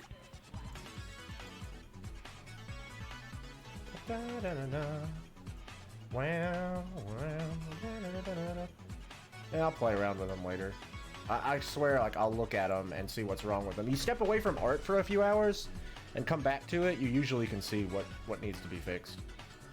So I'll come back to those hands. I might figure out what I need later. Yeah, I definitely don't think I'm gonna have the art piece itself finished tonight, but I am gonna try and get the drawing of Tria herself done. I definitely am not gonna get started on the background pieces just yet, because Tria's character has so many details that I want to make sure I get in the drawing.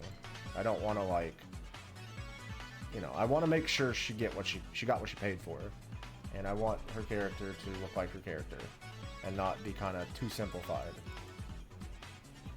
It's all about respecting the source.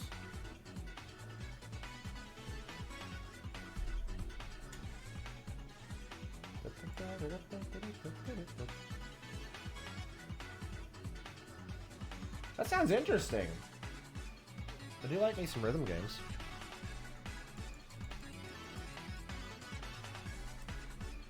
One of my favorite games, period, is like Parappa the Rappa. Like, I love those games.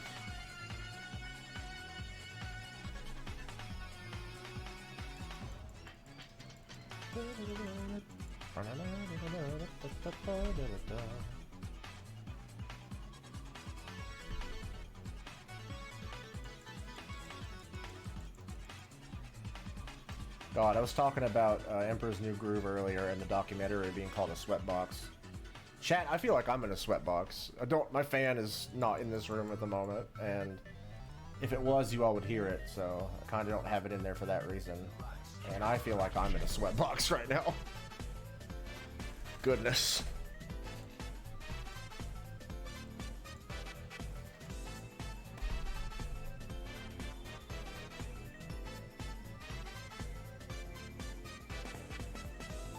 Oh, this is such a good track. If I'm not mistaken, there was a Nightmare Before Christmas game that had musical numbers. Possibly. I only know of the game that plays like Devil May Cry. Like, that's like the only Nightmare Before Christmas game I know about. It's like a DMC clone, and it slaps.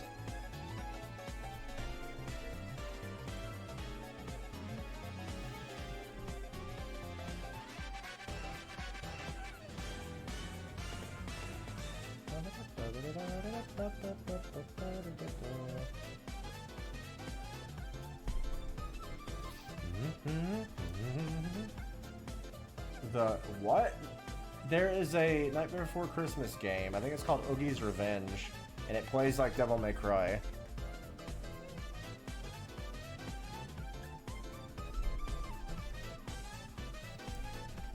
It's on the PS2. I think Capcom even developed it.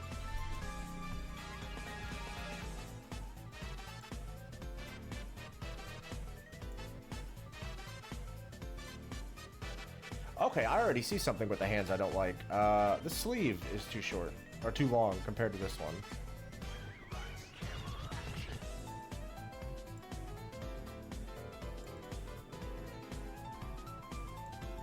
There we go.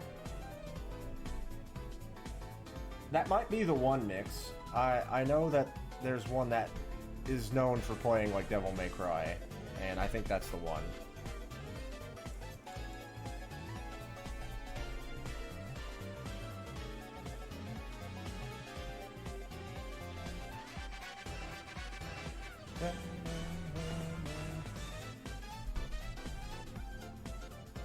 Oh, that's the game? Sick. I should check that game out. I've heard good stuff about it.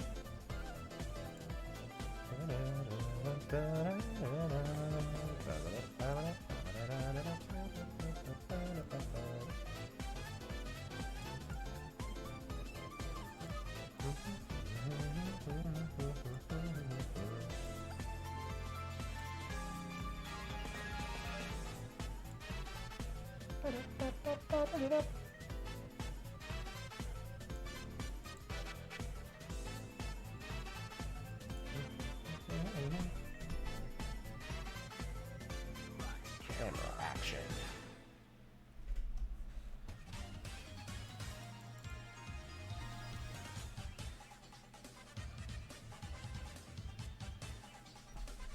The cover art goes hard, yeah, dude.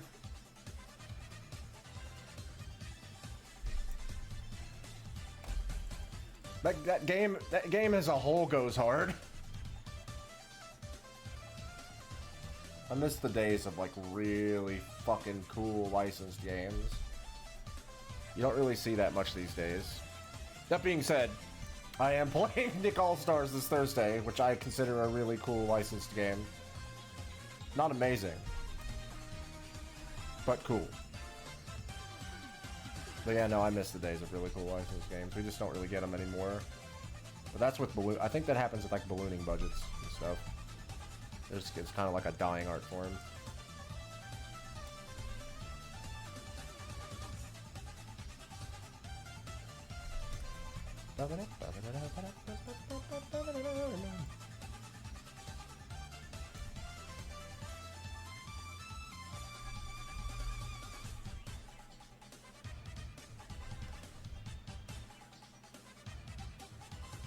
I never did Whispers. You could tell me about that one. Enlighten me. Never heard of that April Fool's prank. It ended up being a rejected pitch.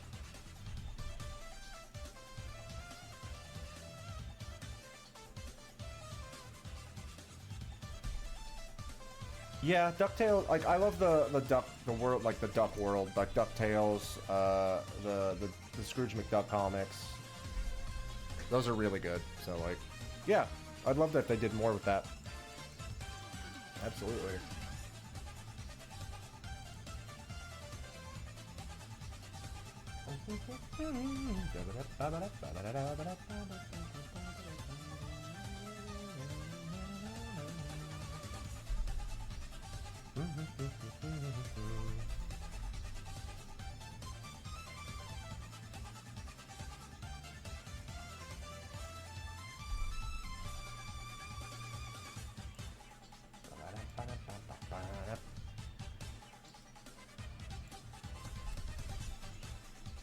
I believe it was called DuckTales Quackshot. Interesting. Wonder why it was rejected.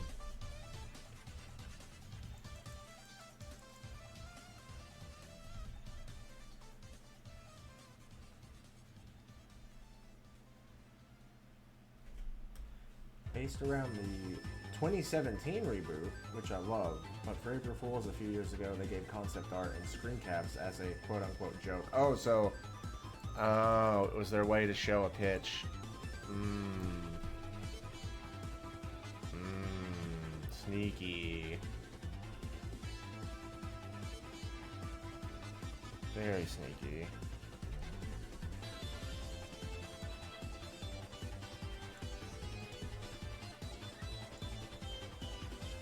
But it is a duck game.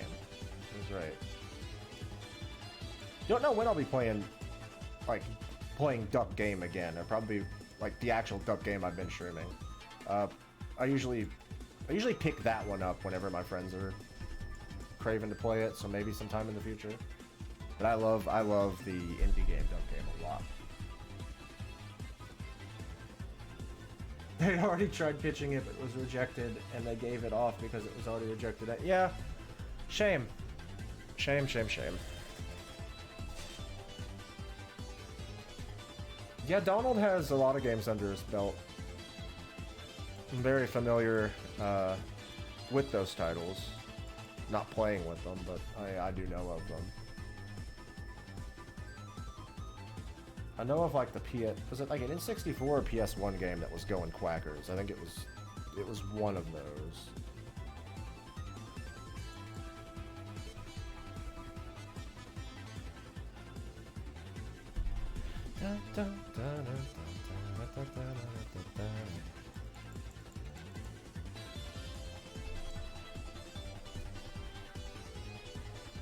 Yeah, the SNES and Genesis had a lot of good Disney games at that time. Going Quackers, Quack Attack in the UK. Okay. I know it was around that era. I don't remember if it was PS1, N64, or both. I'm gonna send the art in the Discord for you to see. Oh, okay. Oh yeah. Excited.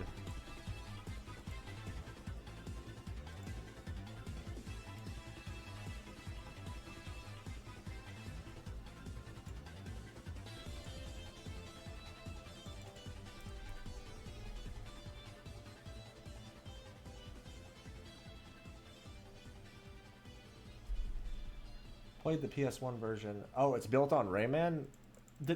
I guess Ubisoft made that game, right? It would make no sense if it didn't. But, I mean, it wouldn't be the first time I've heard of games, developers using other companies' engines. It's like how I like to joke about Titanfall 2 being a Source game because it runs on Source Engine 2. What? Okay, that makes sense then. That makes sense.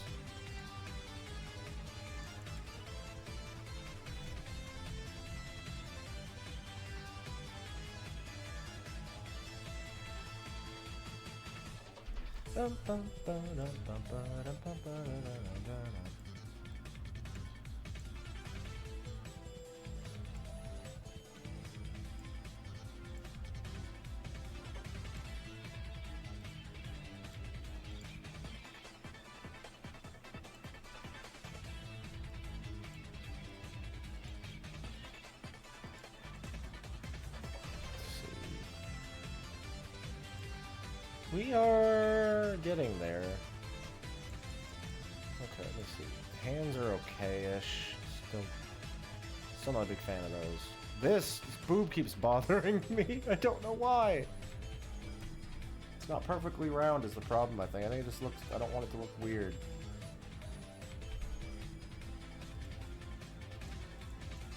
No, that doesn't look right either. What if I cheated? What if I did this?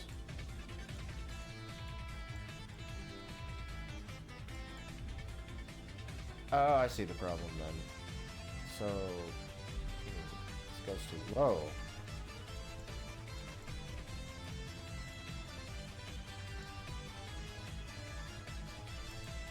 Have you played Disney's Extreme Skateboarding? I've wanted to, just because I like the Tony Hawk games. I think there's like a PC port of something that takes a lot of those levels and does stuff with them. I think it may be Underground. There's like a PC version of Underground somewhere that has that stuff in it. Don't quote me on that, but I think so.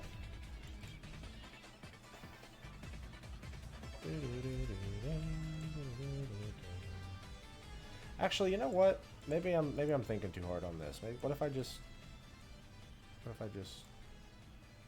yeah.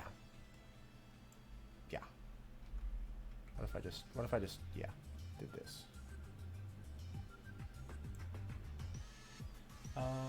Yeah, Thug Pro, yeah. But Andy, yeah, it has Andy's room. Yeah, dude, I would love to stream that game sometime. Love the Tony Hawk games.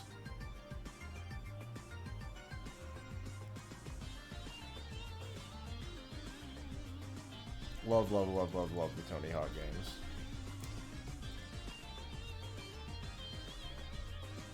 Play Thug Pro for the mods.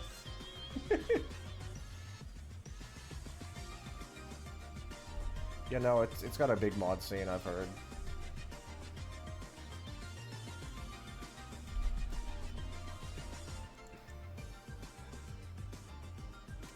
Oh yeah, these belts. Gotta make sure these look great. Oh man, Skate 4. Dude, I talk about him a lot on this stream, but my friend Robbie used to make some of the best Skate 3 videos I've ever seen. It was under the name Robert Ombre, and if you look those up, you're gonna have a good time. Those are fucking hysterical.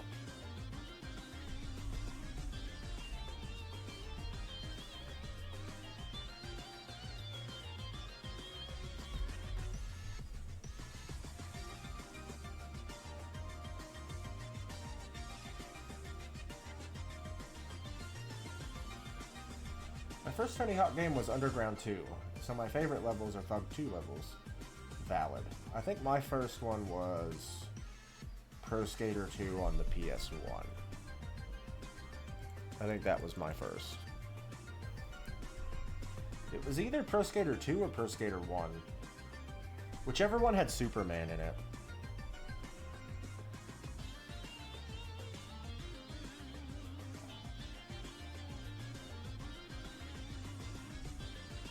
Robert Ombre becomes a god. No, yeah, you need to watch some of those. He makes some of the funniest fucking Skate 3 content I've ever seen, or did make it. Now you can catch him on twitch.tv/RobbieDude.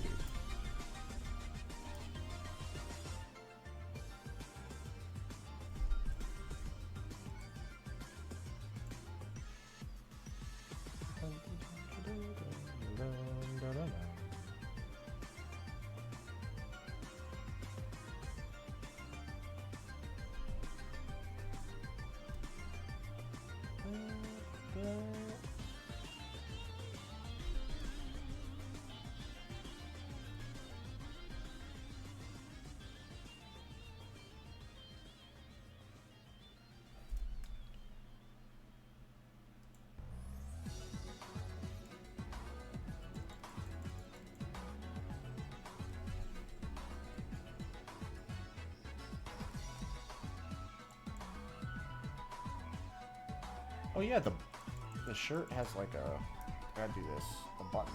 So like, I gotta make sure, yeah. So,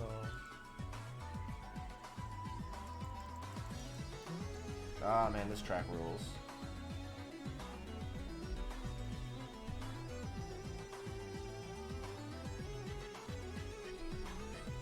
Hibby, give me your talent. I want to draw like you. Man, my best advice is just to, you know, how do I put this? I wish I could draw like so many other people. It's a very common thing to feel. My best advice is to be yourself. Never stop trying, never stop drawing. Keep doing what you're doing because somebody out there likes your art. In fact, I do. I really like your art style.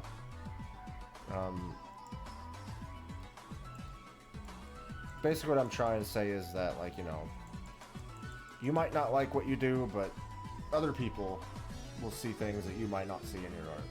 Because that's what surprised me about all of you guys. Like, I don't know what the hell you're seeing in this, but, You know, it's just how it is. Not many people that liked Thug 2, but I will defend Thug 2 with all my might. What most people hated about Thug 2 was the story being more like Tony Hawk's Jackass more than skateboarding. Okay, with that bit of context, I guess that makes some sense.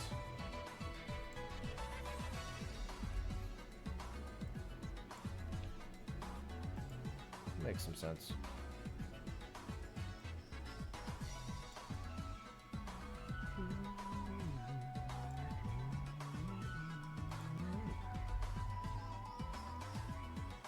Okay.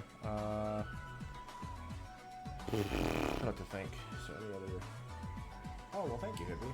I'll never stop making food mascots into women. If that's what you want to do, go for it. You do good art. It doesn't necessarily have to be food mascots into women. You just do really good art.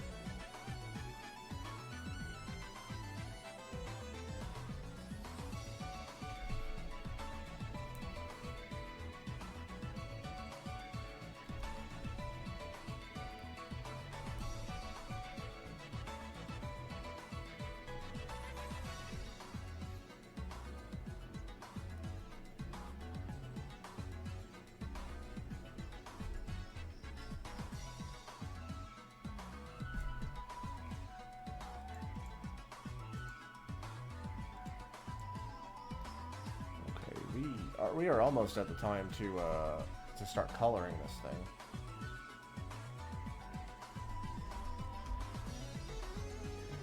I think I'll leave those the way they are and color them. I'm not going to do lines for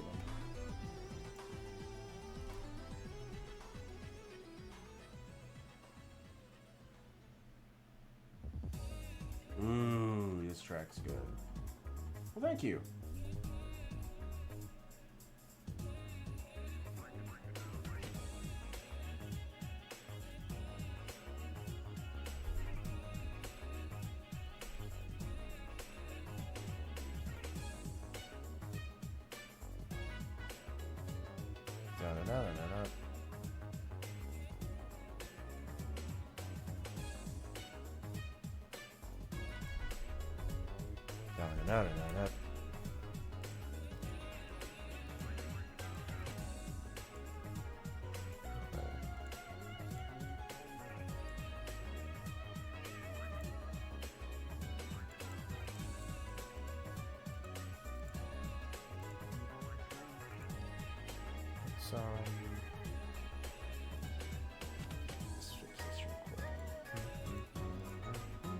Oh wait, what am I doing on this layer for? Fucking down here, Al.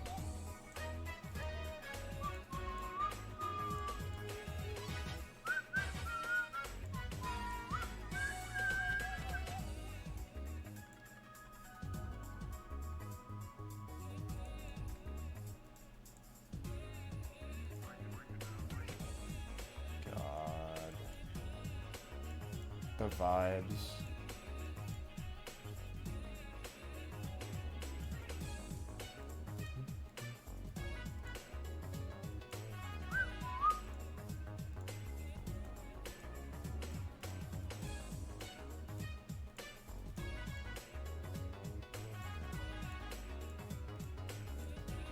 Waiting for the day one of those desk buddies takes over Hibby's stream.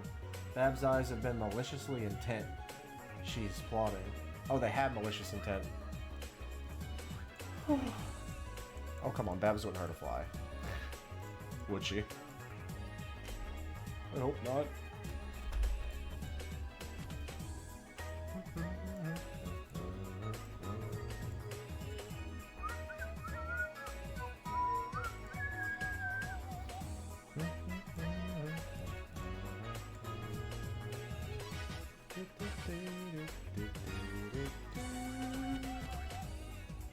Oh, no, Dinkle would hurt somebody. I don't know about Babs, but Dinkle would absolutely fucking mug me, given the chance. Given the opportunity is the word I was looking for. Yeah, no, Dinkle would mug me. Dinkle would steal my wallet and then give it to PP, because PP would have set up Dinkle to do that. Fucking speaking of item label, I had a mini freak out the other day because Jams from Item Label had followed me, and I know he's just a person. In fact, he's friends with a few people in my streaming group, but like, fucking, I've been watching his TikToks and been like a fan of Item Label for so long now, so it's just like, that guy, I know his videos, I know that guy, I love him. It was really cool. I hear Jams is really sweet. Like, they're a really sweet person.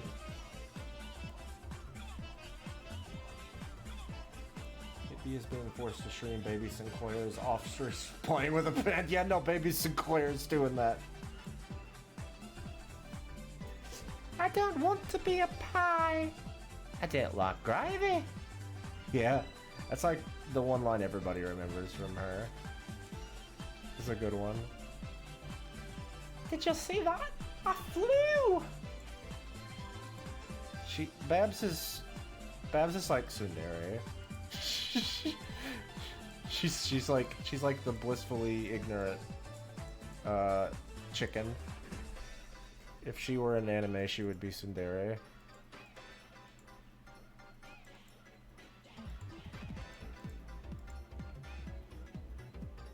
It was in the trailer. That's probably a big reason why it's so quotable. DreamWorks distributed and, you know, marketed that movie a lot, so that quote is probably in everybody's consciousness that saw the movie or trailer.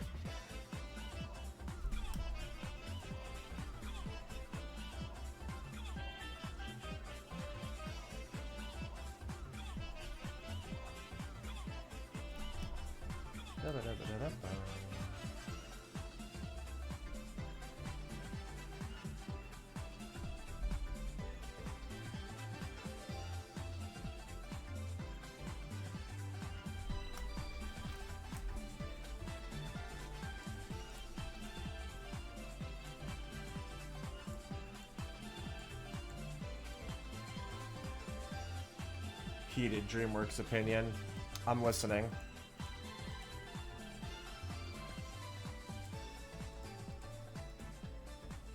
I'm listening. Silently judging, but I'm listening. I do not care for dragons. Valid. I don't care much that I don't care that much either. It's not bad. It's not bad, but I'm not a big fan of the dragons films. They're not bad. I'm just like, they're not my like favorite DreamWorks movies. They're up there for sure. They're some of the better films they've made, but they are a little overrated.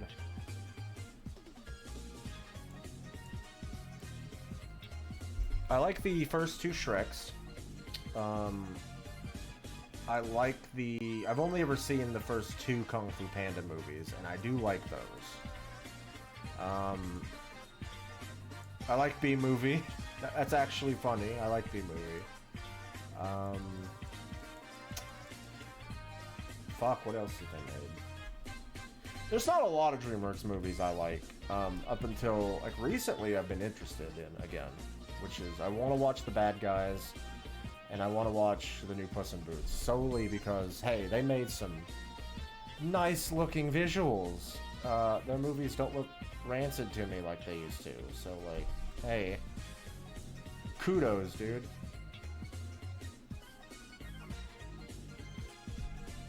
Kai's theme in Kung Fu Panda 3 bangs. Oh man, I should watch that movie sometime.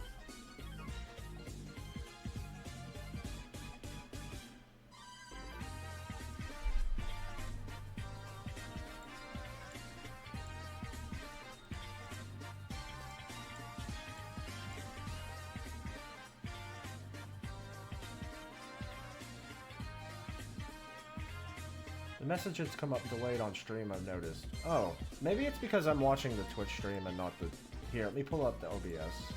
There we go, Megamind? Yeah, okay, I see some stuff. Megamind is so... I don't know why people are recently getting into that. Yeah, people are like really into Megamind now, mostly because of the memes. That's a pretty decent movie. I like that one. I never saw that one in theaters. I caught that one like online. Same with Rise of the Guardians.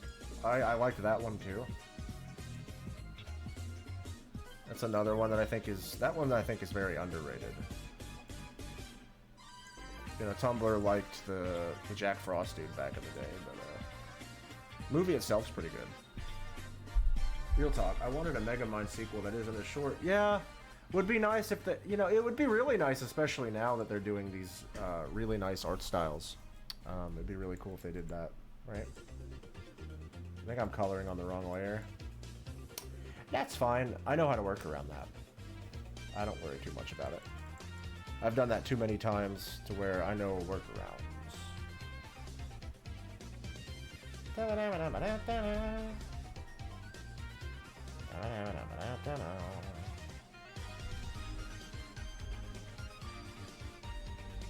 Because, yeah, DreamWorks series are good, like Tales of Arcadia and She-Ra and, like, some of Voltron. Yeah.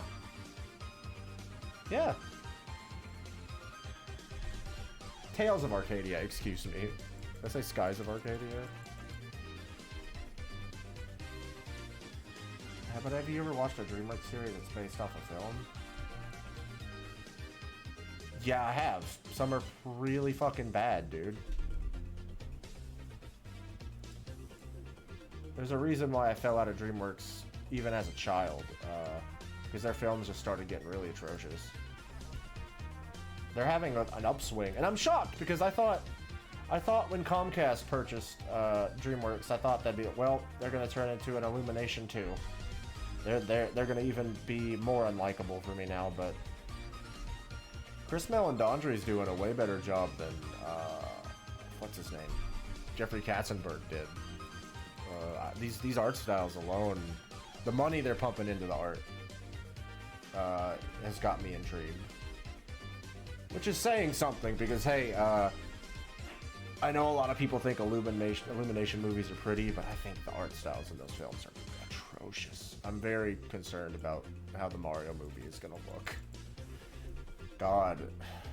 We had fucking Arlo trending about a Sonic movie opinion. I'm gonna hate to see what people think of the Mario movie, because there's gonna be some things about it I'm telling you right now people are not gonna like. I don't know anything about it other than what's been announced, but it's Illumination. I just know something's gonna be off.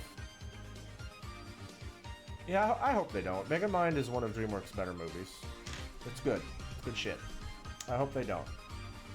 I'm glad they're doing something with it. There's interest. Gotta keep that in mind. There's interest for it now. Who knows? They might revisit it in the future if there's enough demand. I still hope they revisit Me in My Shadow. I want that one to come back now, especially with DreamWorks experimenting with new art styles. I think that is the perfect movie to bring back now. Oh man, the cast is funny, right? The casting for that movie is hilarious. Jack Black Bowser. I'm calling it now because of the film's release schedule. The first trailer is going to be at Nintendo's E3 Direct. Mark my words. We're going to get our first look at the Mario movie during Nintendo's Summer Direct. Not necessarily E3 Direct. E3's kind of gone this year, but yeah. I think that's where we're going to see it. At first, I didn't mind Arlo's opinion, but as I got to the end of the video, I was just like, man... Yeah, I mean, again, it's his opinion. I'm not saying he's wrong for having it. I just disagree with it. I'm not gonna harass the guy or make a vent tweet about what a Muppet thinks about a Sonic movie, you know? It's fine. But it's just... I don't know. I really enjoyed it. Shoot.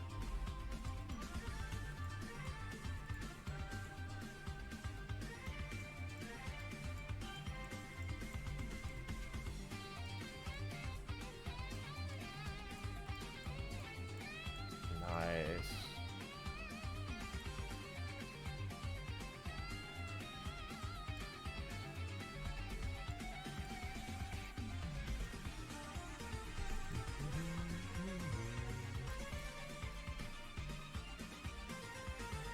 I hope not. The Lorax is a movie, another one of those movies on my list of films that piss me off. Up there with Chicken Little.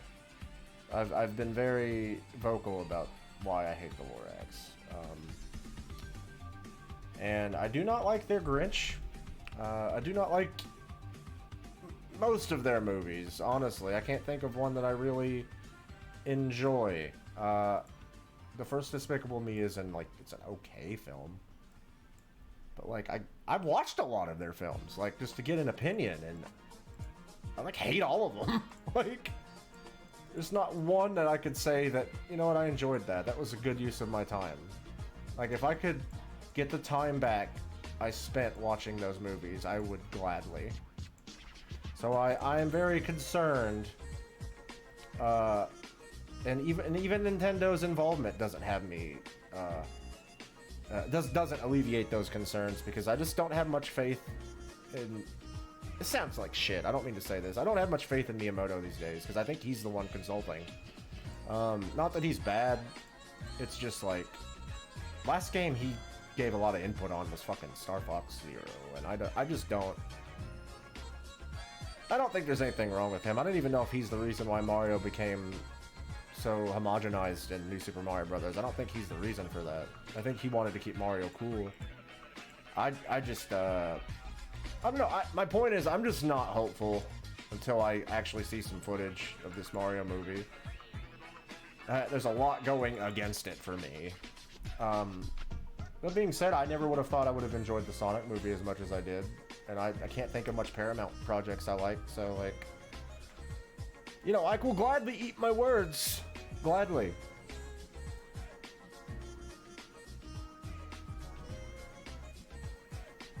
The live action Grinch is a Chad, because he's Jim fucking Carrey, that's why. Jim Carrey, fucking steals anything he's in, whether he's the main character or not. Case in point, Sonic the Hedgehog and Sonic the Hedgehog 2.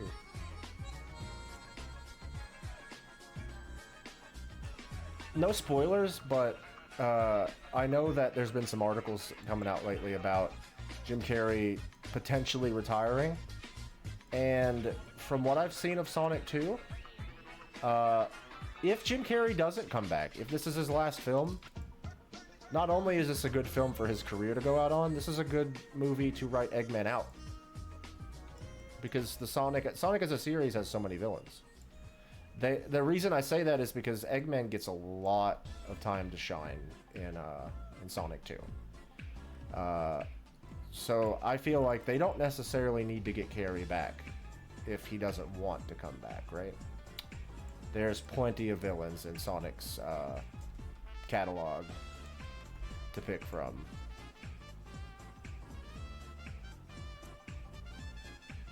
Yeah, no, that's how I was. If I ever see a bad movie, I paid for the damn thing, I'm not going. But I will probably sleep.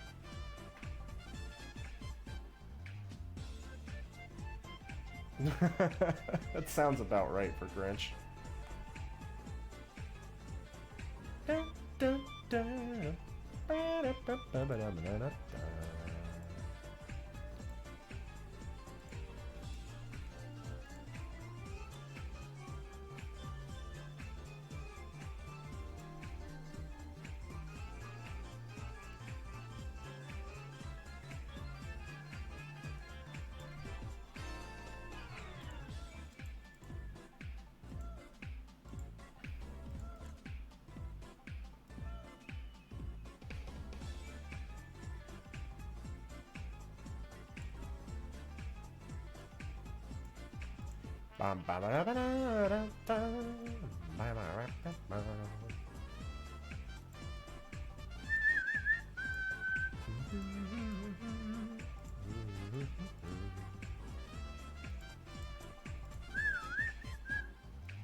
I saw fucking Teen Titans Go in the movies in my theater, with children packing up most of it, and then one grown-ass teenager in the entire cinema, and it was a better time than the Grinch, even with their lab. I can believe that. I could absolutely believe that, Whispers. Hey, It's a good segue, and hey, this might be one of the saving graces for the Mario movie. So the writers for this Illumination Mario movie are the same people that did Teen Titans Go to the Movies. Interesting fact. And I've heard that movie's pretty good.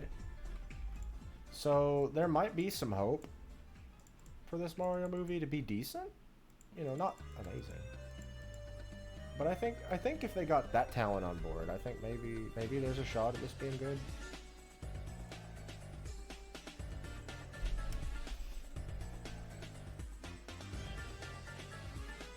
That was his favorite song.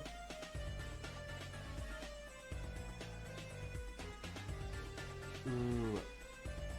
You've heard that. I don't know. I've never been a big fan of taking characters that have been fat in media and then like getting an actor to play them and kind of make them look exactly like them. I feel like that happened with... This is something probably nobody in here cares about. Something my dad liked a lot when I was a kid was Dukes of Hazzard. When they made that into a film, I was so glad that Boss Hogg wasn't fat. Like, they weren't trying to imitate the actor that passed away. In this case, Eggman's a fictional character, so I don't think it matters all that much. But I don't know. I don't mind that he's not fat, right? I think he pulls off a really good Eggman. That being said, I came to the realization of like, oh shit, I know if they couldn't have got Eggman, not Eggman, if they couldn't have got Eggman, if they couldn't have gotten Jim Carrey to do Dr. Eggman in the movies, there's only one other person that I could think of that could have probably pulled it off beautifully, right? But, you know, rest in peace, Carl Stephenson, Robbie Rotten of Lazy Town. I could totally see that man being an amazing Robotnik. That man could have done it. Fuck cancer. But Jim Carrey does an amazing job. Fucking incredible job, I would say. Can't imagine anybody alive playing Eggman.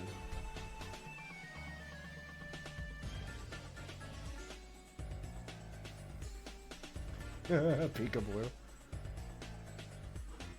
Picture my booty up on that screen.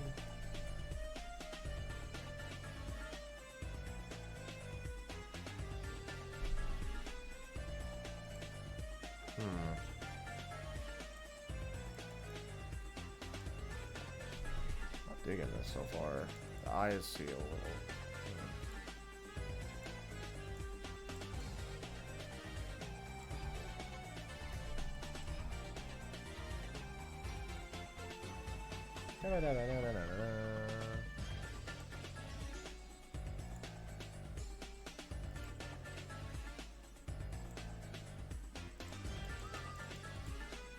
If there was a Lazy Town movie, Jim Carrey would be an amazing Robbie Rotten.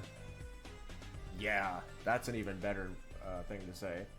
Did you know there's a theme park in Dubai with a small Lazy Town section? That's so cool. I didn't know that.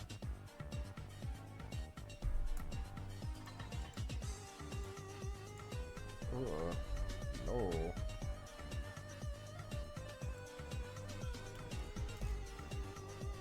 I think I know what I did wrong. I think it's the white spot here.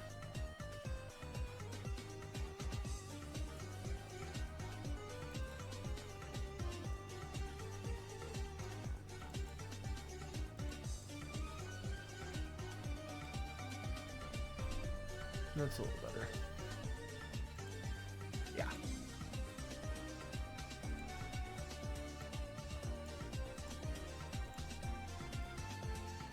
No. Oops, no. This is a good pink.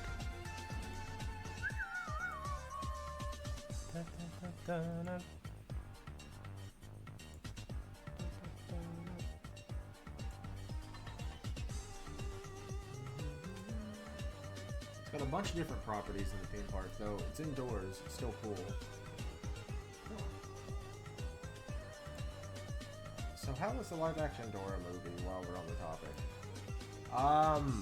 I've not seen it. I've heard it's fine. Like, I've heard it's fine.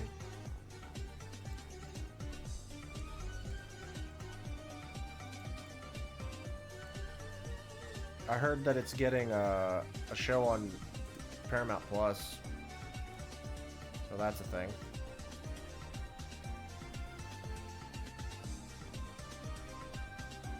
Yeah, I had no interest in seeing it, right? Like, I was a little too old for Dora anyway when it came out.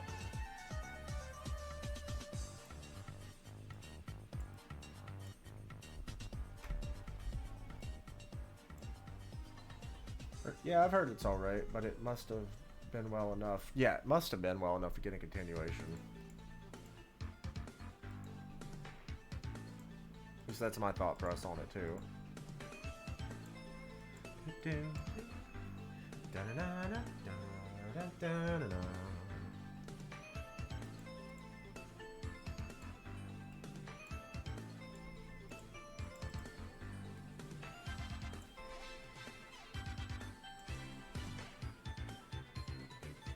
you watch Clifford? No, I have not seen that movie. I know what you're talking about, though, but again, no interest in that.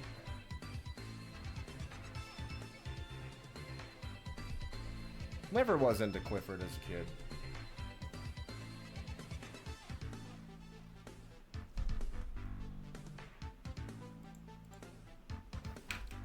Alright.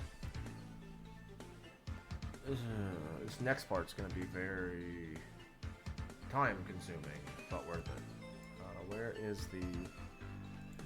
I have to do plaid.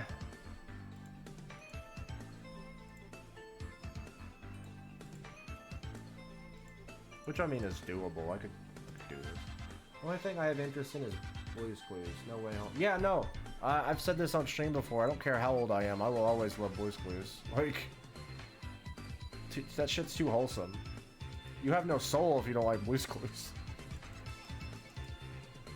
That could just be me and my nostalgia, but like...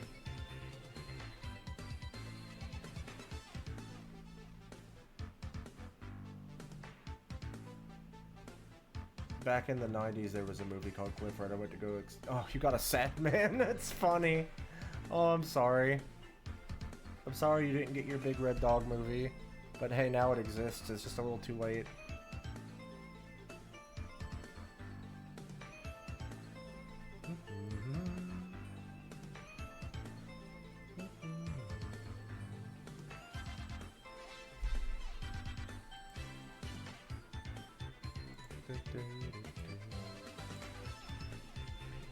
Oh, I do not like drawing plaid. But... Ooh, I don't like those lines. Those look too sloppy. I can do better. I can do better. Sting? Wow. We've come full circle, baby.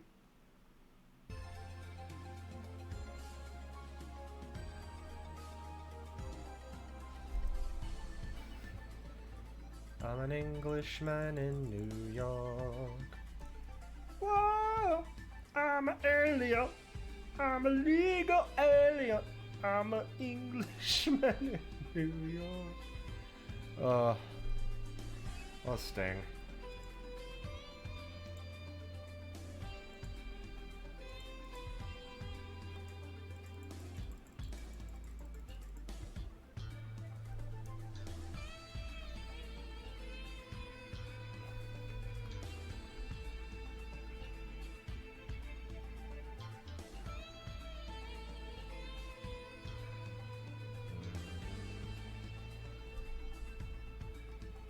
Crazy though.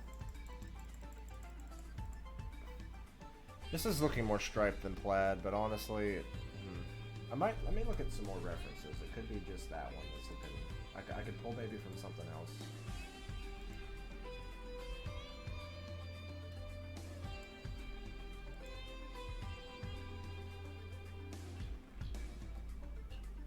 Let's see.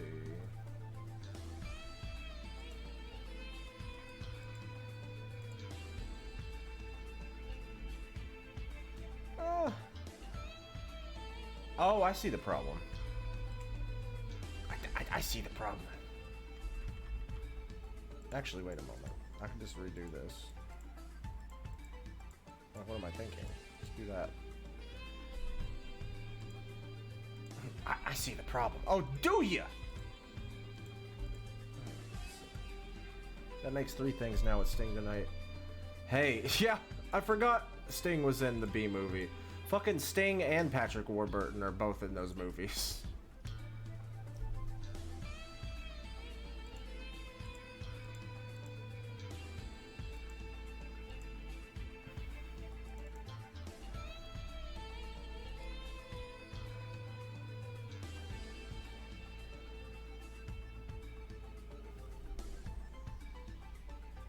Dun, dun, dun, dun, dun, dun, dun, dun.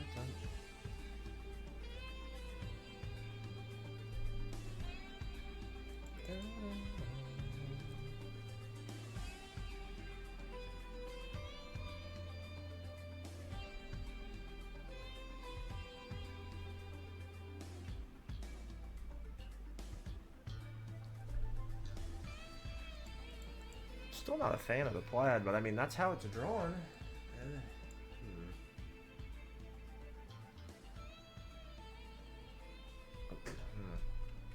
Oh, you know what? I'm forgetting something. I look at it and I'm like, oh, fucking big brain moment. Here we go. I know what's wrong. My favorite track. Let's go.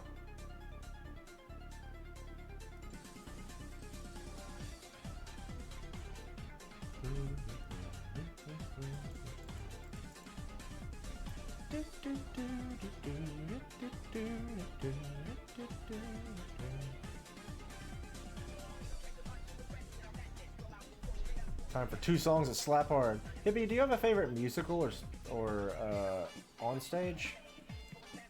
No, but I have been really, really wanting to watch. What's it called?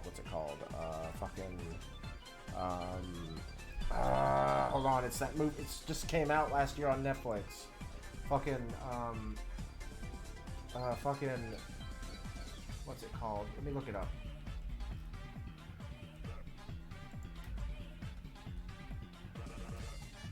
Fucking, what's it called? Damn it.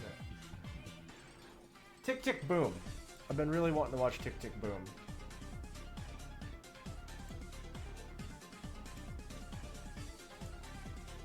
Thank you, Whispers.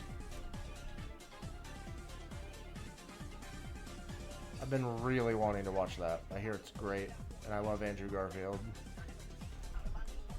There we go. Now it's looking like plaid.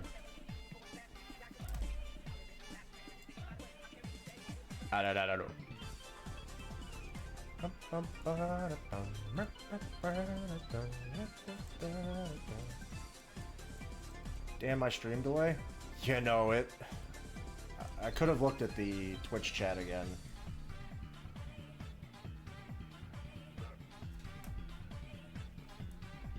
T-Lopes took a number of liberties with Sonic CD remixes for Mania, and they paid off.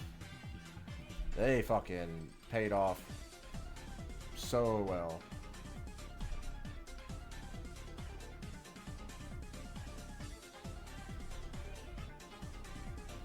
The fact that Sega isn't letting this team, 1, exist, and 2, continue to make Sonic games blows my goddamn mind.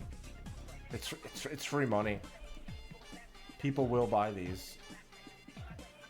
I fucking would buy more Sonic Mania games. Holy shit, did I love Sonic Mania.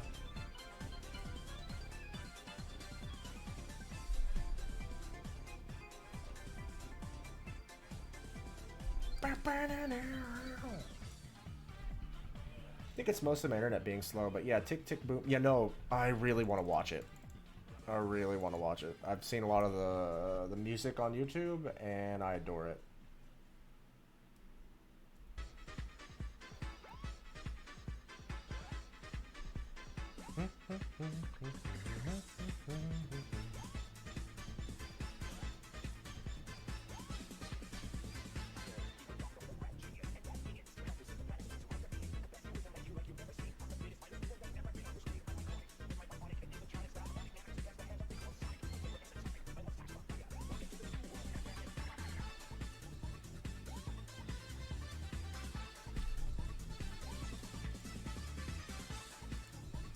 I'm so conflicted on how I feel about Frontiers, because no matter if it ends up being shit, I always get excited for Sonic games.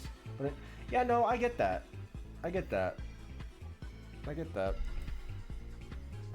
I get that.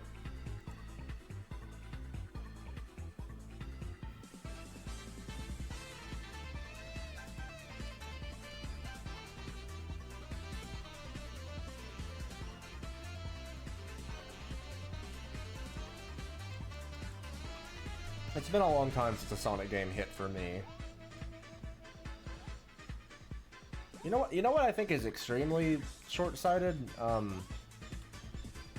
The most recent Sonic game that was out when Sonic 1 came out, like the movie, was Team Sonic Racing. And the most recent Sonic game that's come out since Sonic 2 is Team Sonic Racing. Sonic is getting so much exposure right now, but there's not a lot of games for kids to try and pick up. And I think that is short-sighted on Sega's part. Yeah, like, it's different. I'm sure it'll be fine. I'm sure I might like it. I just, I don't know. I'm very cautious.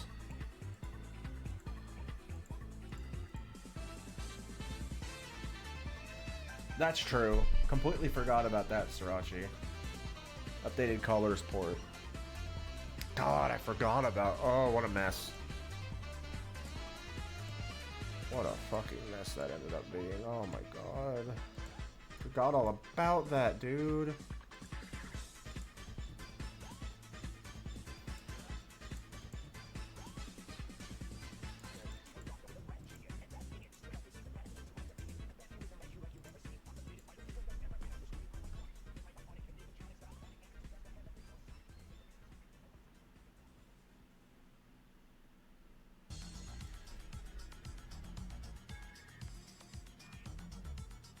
Bye, Ripporoo. I didn't know if you were lurking or not, but if you were, I hope you have a good night.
If they ever tried Vania again, it probably... You know, honestly, I know a lot of the teams split up. Could end up being a mess.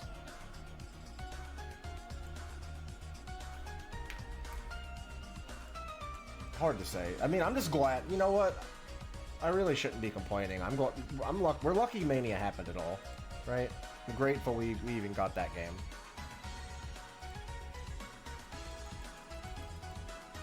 That's how we really should be looking at it.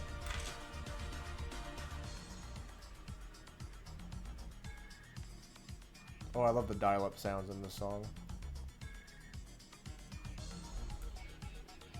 Okay, these were temp. Let me change the bottom of the heels.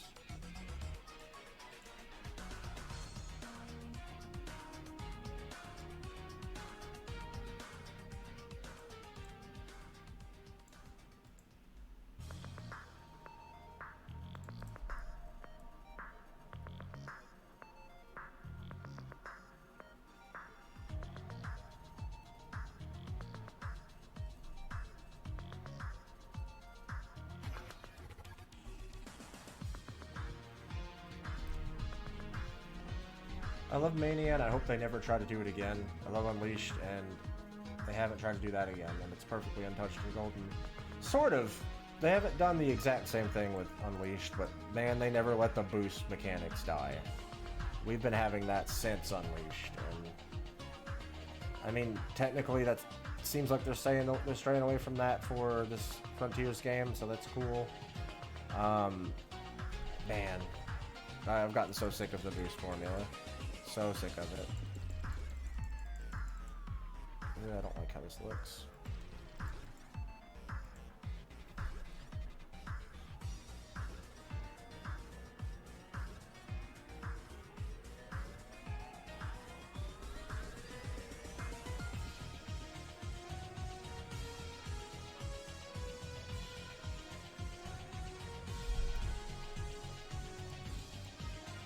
Better. It needed the heel to look right.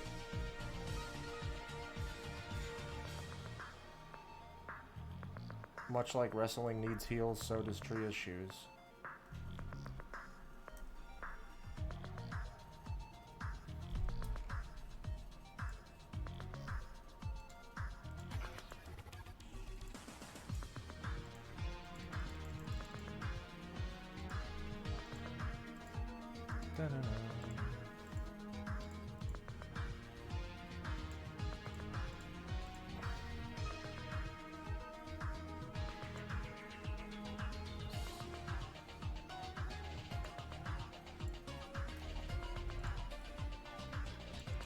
Unleashed, I think, was my first modern Sonic. Usually your first is your favorite. That was me with Sonic Adventure 2. At least, that was my first Sonic game. I played the original Sonics, but never Adventure or anything like that, so I'm a bit biased. That's fair. It's your opinion. I liked Unleashed when it came out. I loved the gameplay. It was fresh. And, you know, they've been doing the boost mechanics and formula for so long now that it isn't really fresh, and I'm ready to move on. You know, I'm done. It's old hat. It's old hat. I've seen it already. Been done. It's been done.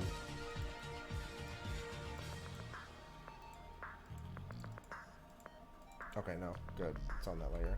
Alright.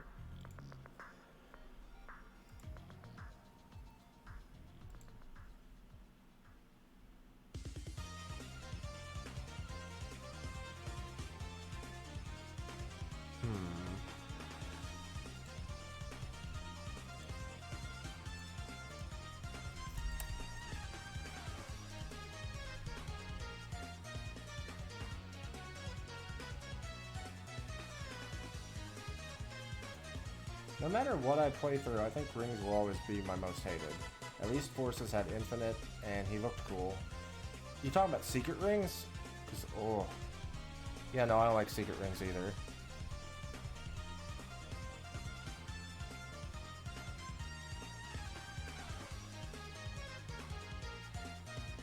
I was terrible at that game.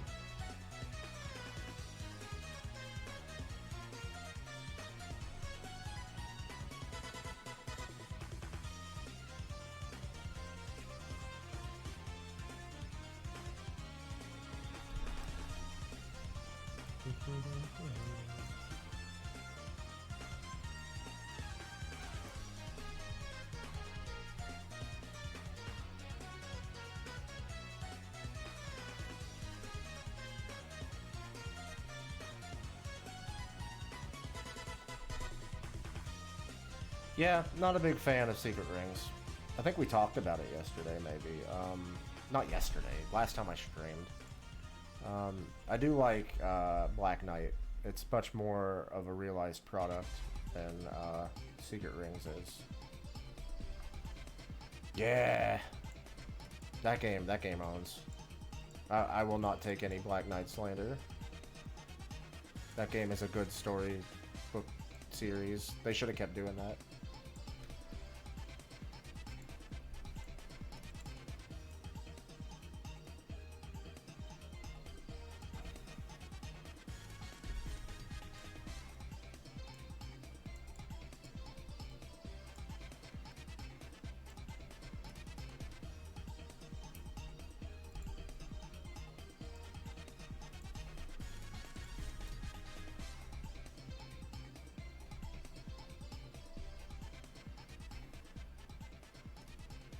Yeah. Oh, the armor's really cool. Fucking so many Sega games are stylish, dude.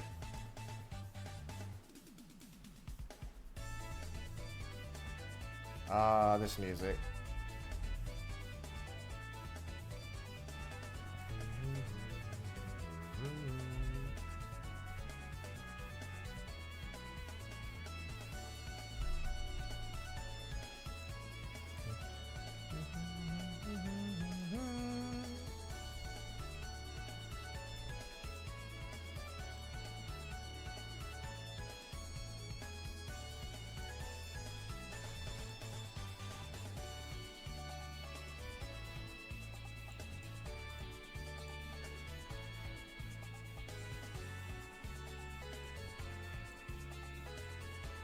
Wait, were Jet and Silver in Black Knight? I think maybe Silver was. I don't know about Jet.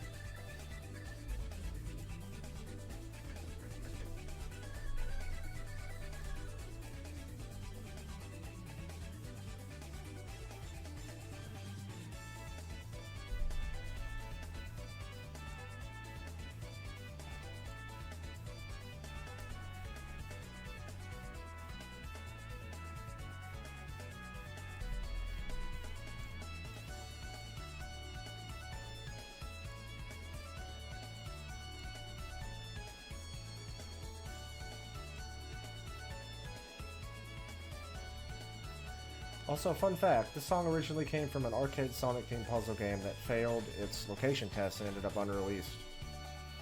Wow! Did not know that. You are full of facts, Srirachi.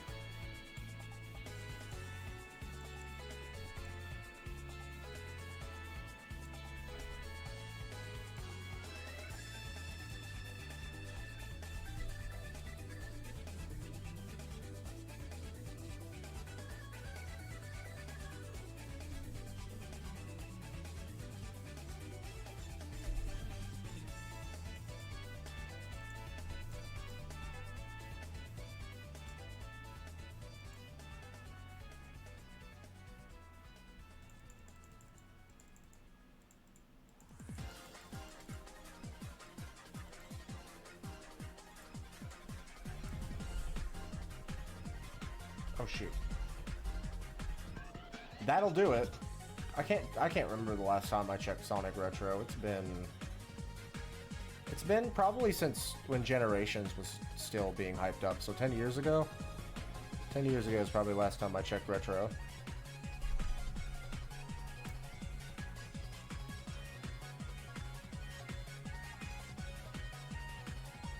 That was like, that and Lost World pre-release was like the last times I remember being super hyped for a fucking Sonic the Hedgehog game. I was super hyped for Lost World because after Colors, I was like, oh man, this is it. This looks great. It's not bad, it's just mediocre.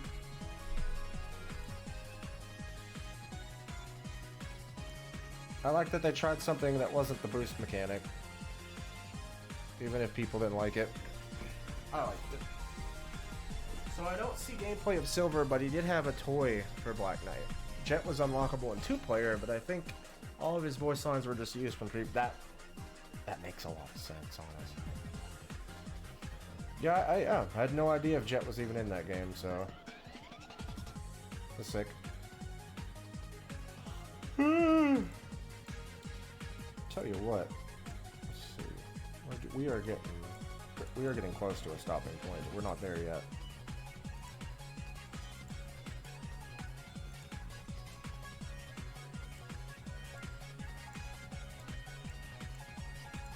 I got a lot of cleanup and maybe some more tweaks left before I can send this out to Tria. I need a background.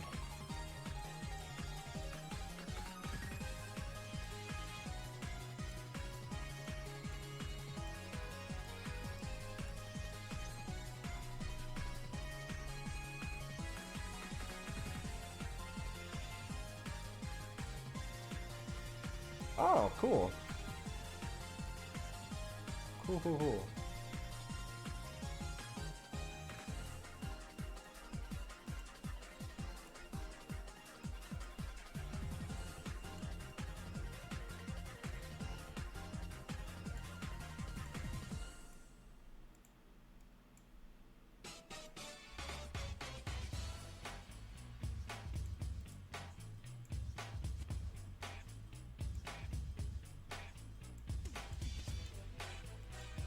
Whoops.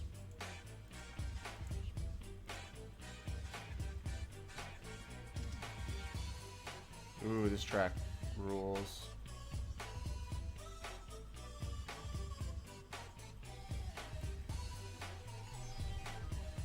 With all these different mechanics thrown together, it suffered as a result. That makes sense.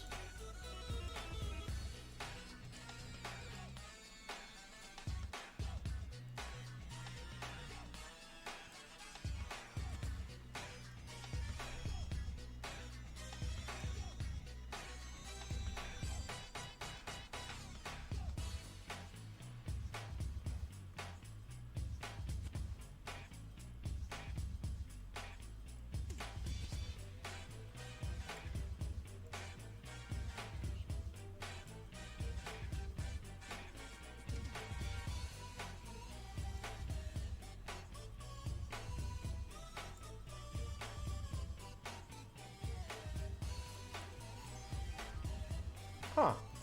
I mean, that makes sense. If they just put them in for multiplayer, why not just reuse the lines?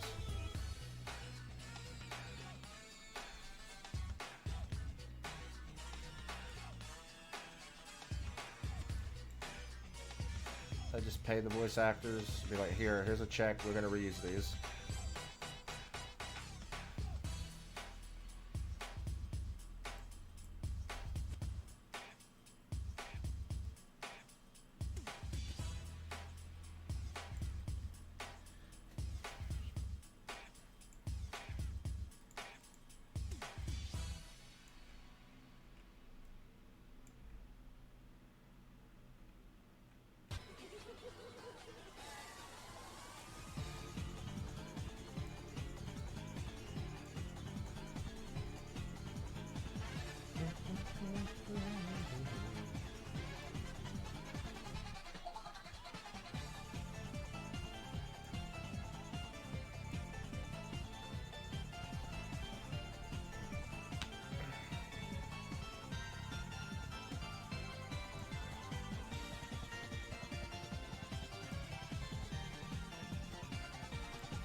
Honestly, looking back on it, the only criticism I'd give this game, I wish the style looked more like a Sonic game.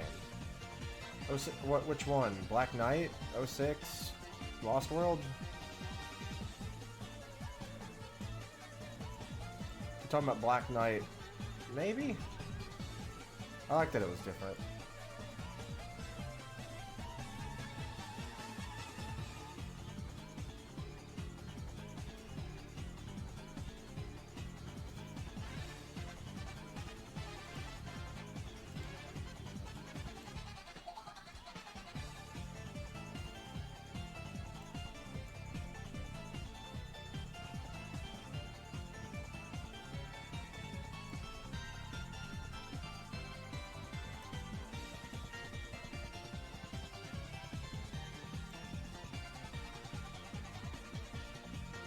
Black Knight, that's what I thought. Looking at stuff like King Arthur or the Dragon seems a bit off-putting. Yeah, no. It is a little bit, but it's like, as somebody that grew up with the adventure games, that's like, it's fine. I'm used to realistic looking stuff next to Sonic.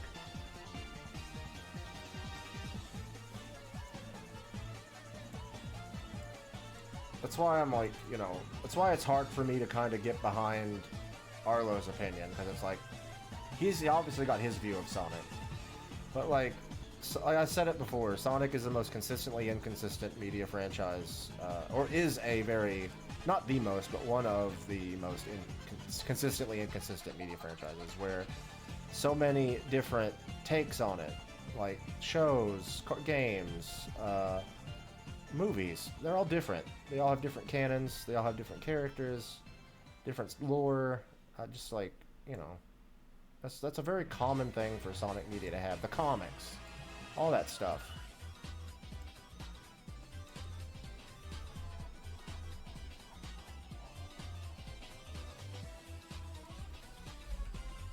That's why I feel like it's very hard to please every Sonic fan, because being a Sonic fan means you could like two radically different games. A Sonic fan could like the classic games, or they could just like the adventure games, or maybe something like Black Knight that is completely different. You know, there's so much different types of Sonic games. Yeah, it's a storybook title. It was trying to follow the set piece that what was it, Secret Rings set up, but didn't really deliver on.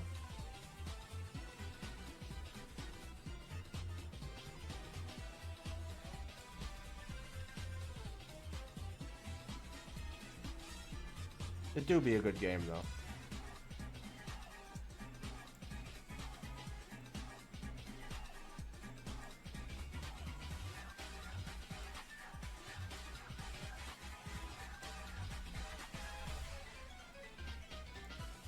Oh, I will give Secret Rings that. The final cutscene, yeah, it did go hard as fuck. You are right about that, buddy.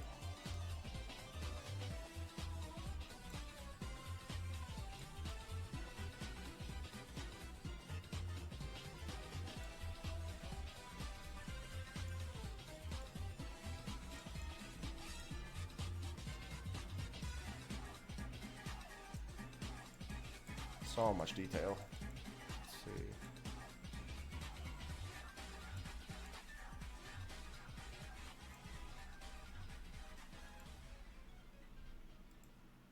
Was there more here? Did I forget? No, I didn't. Okay. I was like, oh, did I fuck up? Oh, I'm good. I do think I could change the color a bit, though.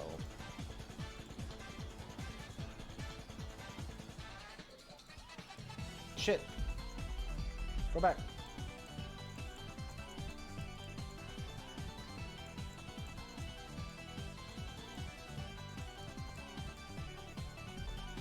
Puyo Puyo time, baby! That was so fucking cool, they put that in this game.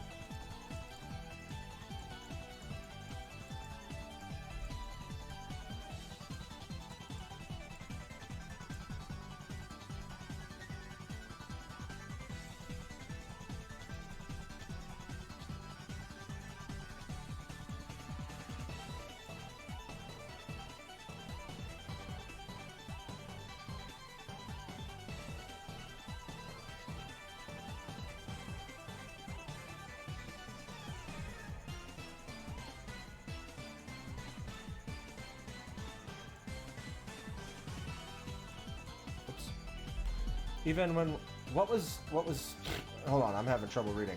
What was even the theme for Secret Rings? All I can remember was some kind of, I remember, make believe reborn! Question all that's known! Something like that. Make believe reborn. 7 Rings in Hand, that's what it was called. 7 Rings in Hand.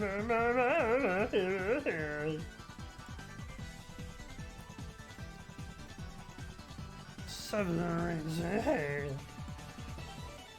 I'm the Louis Armstrong man. I got 7 rings in hand.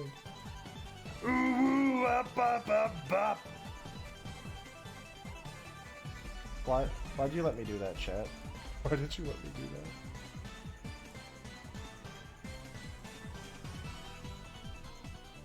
that? If I were a rich man with $1 million or 2, I'd live in a penthouse with a room with a view.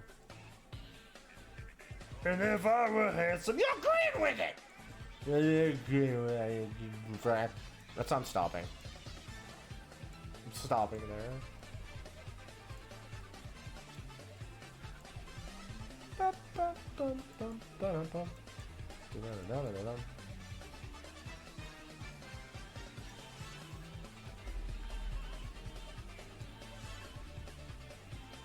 That being said, I will sing a different song.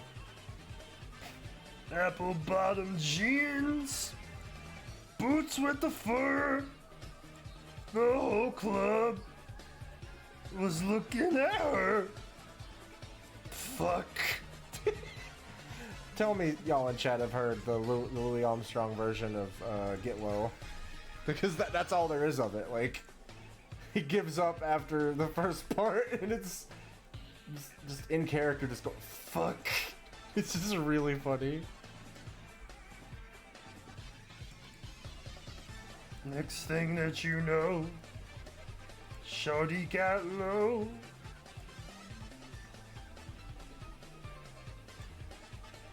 Yeah, 7 rings in hand.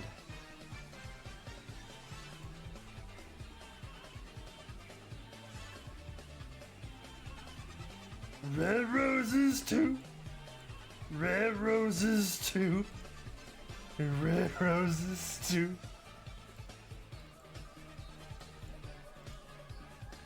Thank you for clipping that.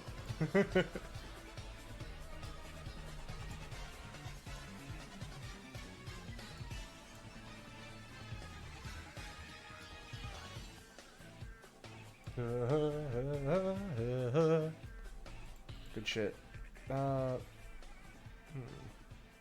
Blush.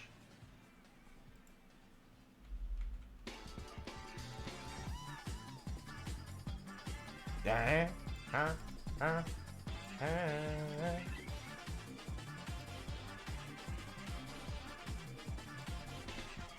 not sure about that. This track fucking slaps. The new one, I only watched like 2 episodes of it and dropped it, so like I didn't really care for it either. Monsters at Work or whatever was it called? Definitely didn't enjoy it.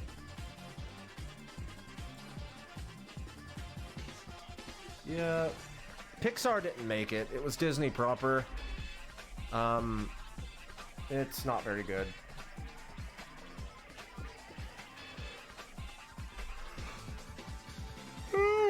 Man, let me tell you, after I get done doing colored outlines, I think that's where I'm going to call it, because I don't have it in me to get the background drawn tonight. I got to come up with a pattern, and I just don't have it in me. I'm doing all this detail for Tria has tuckered me out. This is, don't get me wrong, it's fun. Absolutely fun, but a lot of detail. Shit. Wasn't the best, but I enjoyed it for what it was. Well, that's good. I'm glad. I mean, if you got enjoyment out of it, good for you, man. That's something I mean, I'll watch the full thing eventually. I just kind of dropped it. Didn't like what I saw initially. Who knows? Maybe I'll like it when I pick it back up, or maybe I won't. And if I don't, then that's okay.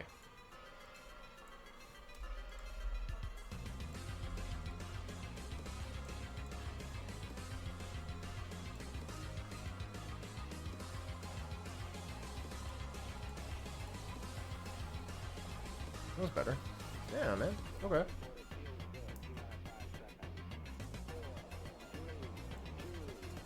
Oh, fuck. Whoops.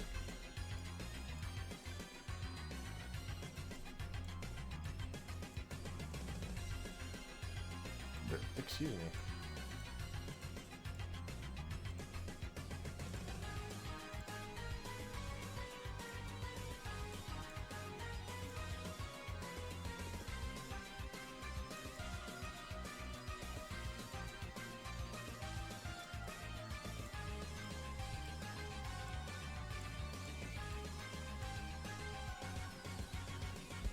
No.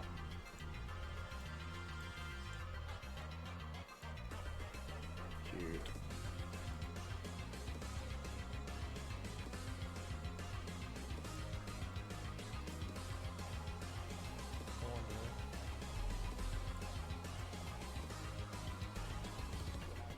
Oh, fuck.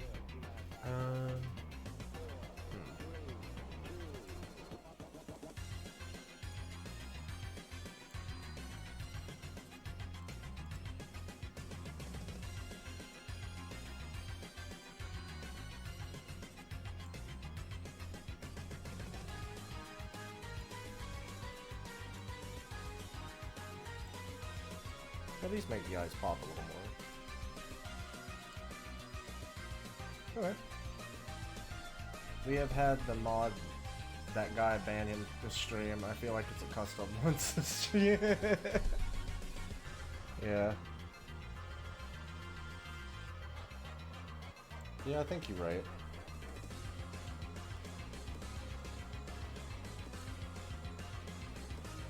Alright, mod that guy. Alright, now ban him. Ban that guy for a week.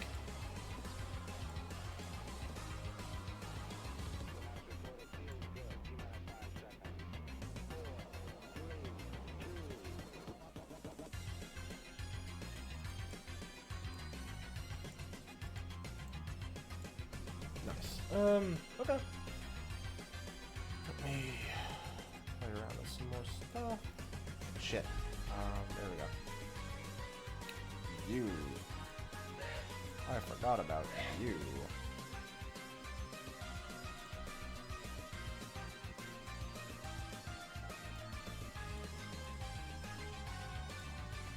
Like having a recolor as a rival. No, that's, I saw that. Yeah. Wasn't big on that.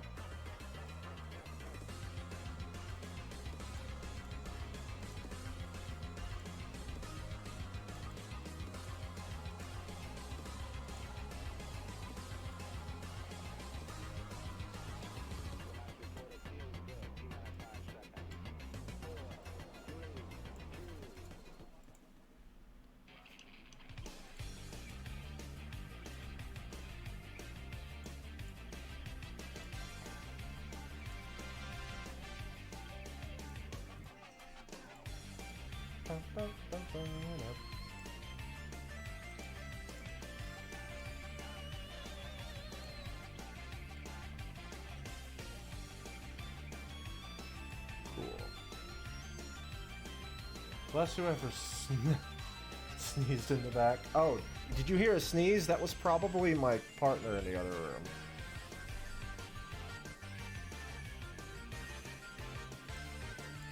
I didn't hear it because I have headphones in. But okay, this is, I think, hold on. I gotta fix that too. Not letting that go away untouched. This is as far as I'm gonna go tonight. I'll probably end up touching, this drawing up off stream and finishing it up there. I really would like to finish this up on stream because I don't have much left to go. But I don't know what I'm gonna do for the pattern background yet, and that part does require a lot of effort on my part, and I am exhausted. Let me just get a couple more details and I'll send you guys... Oh, that was you? Yeah, no, you sneezed. That was brain meat. I'm so glad that gets picked up on stream, but I'm blissfully unaware of it.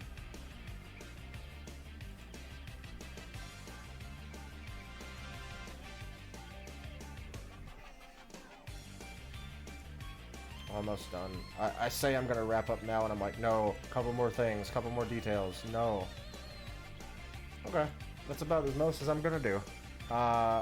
Thank you all for sticking around. It's been like 3 hours or so. This has been a fun stream. I've made a lot of progress on a commission. That's good. I had a lot of good discussions, got to talk about movies, games. A lot of good discussions, a lot of good stuff. Let's see who's streaming right now. Who we got? Let's see. Ooh, my friend Fortune Cat is streaming. Let's send y'all to Fortune Cat. Let me stop the music. Where is my window for that? There we go. No, this has been a real fun stream. Thank you guys for sticking around. You can catch me tomorrow. I'll be back on doing some Sea of Thieves with friends, if that doesn't fall through. And if it does, then I'll keep you updated. Until then, you guys have a great night. Rest up, and I'll see you tomorrow. I don't know how to end streams, so I'm just gonna scream. Why do you let me do this?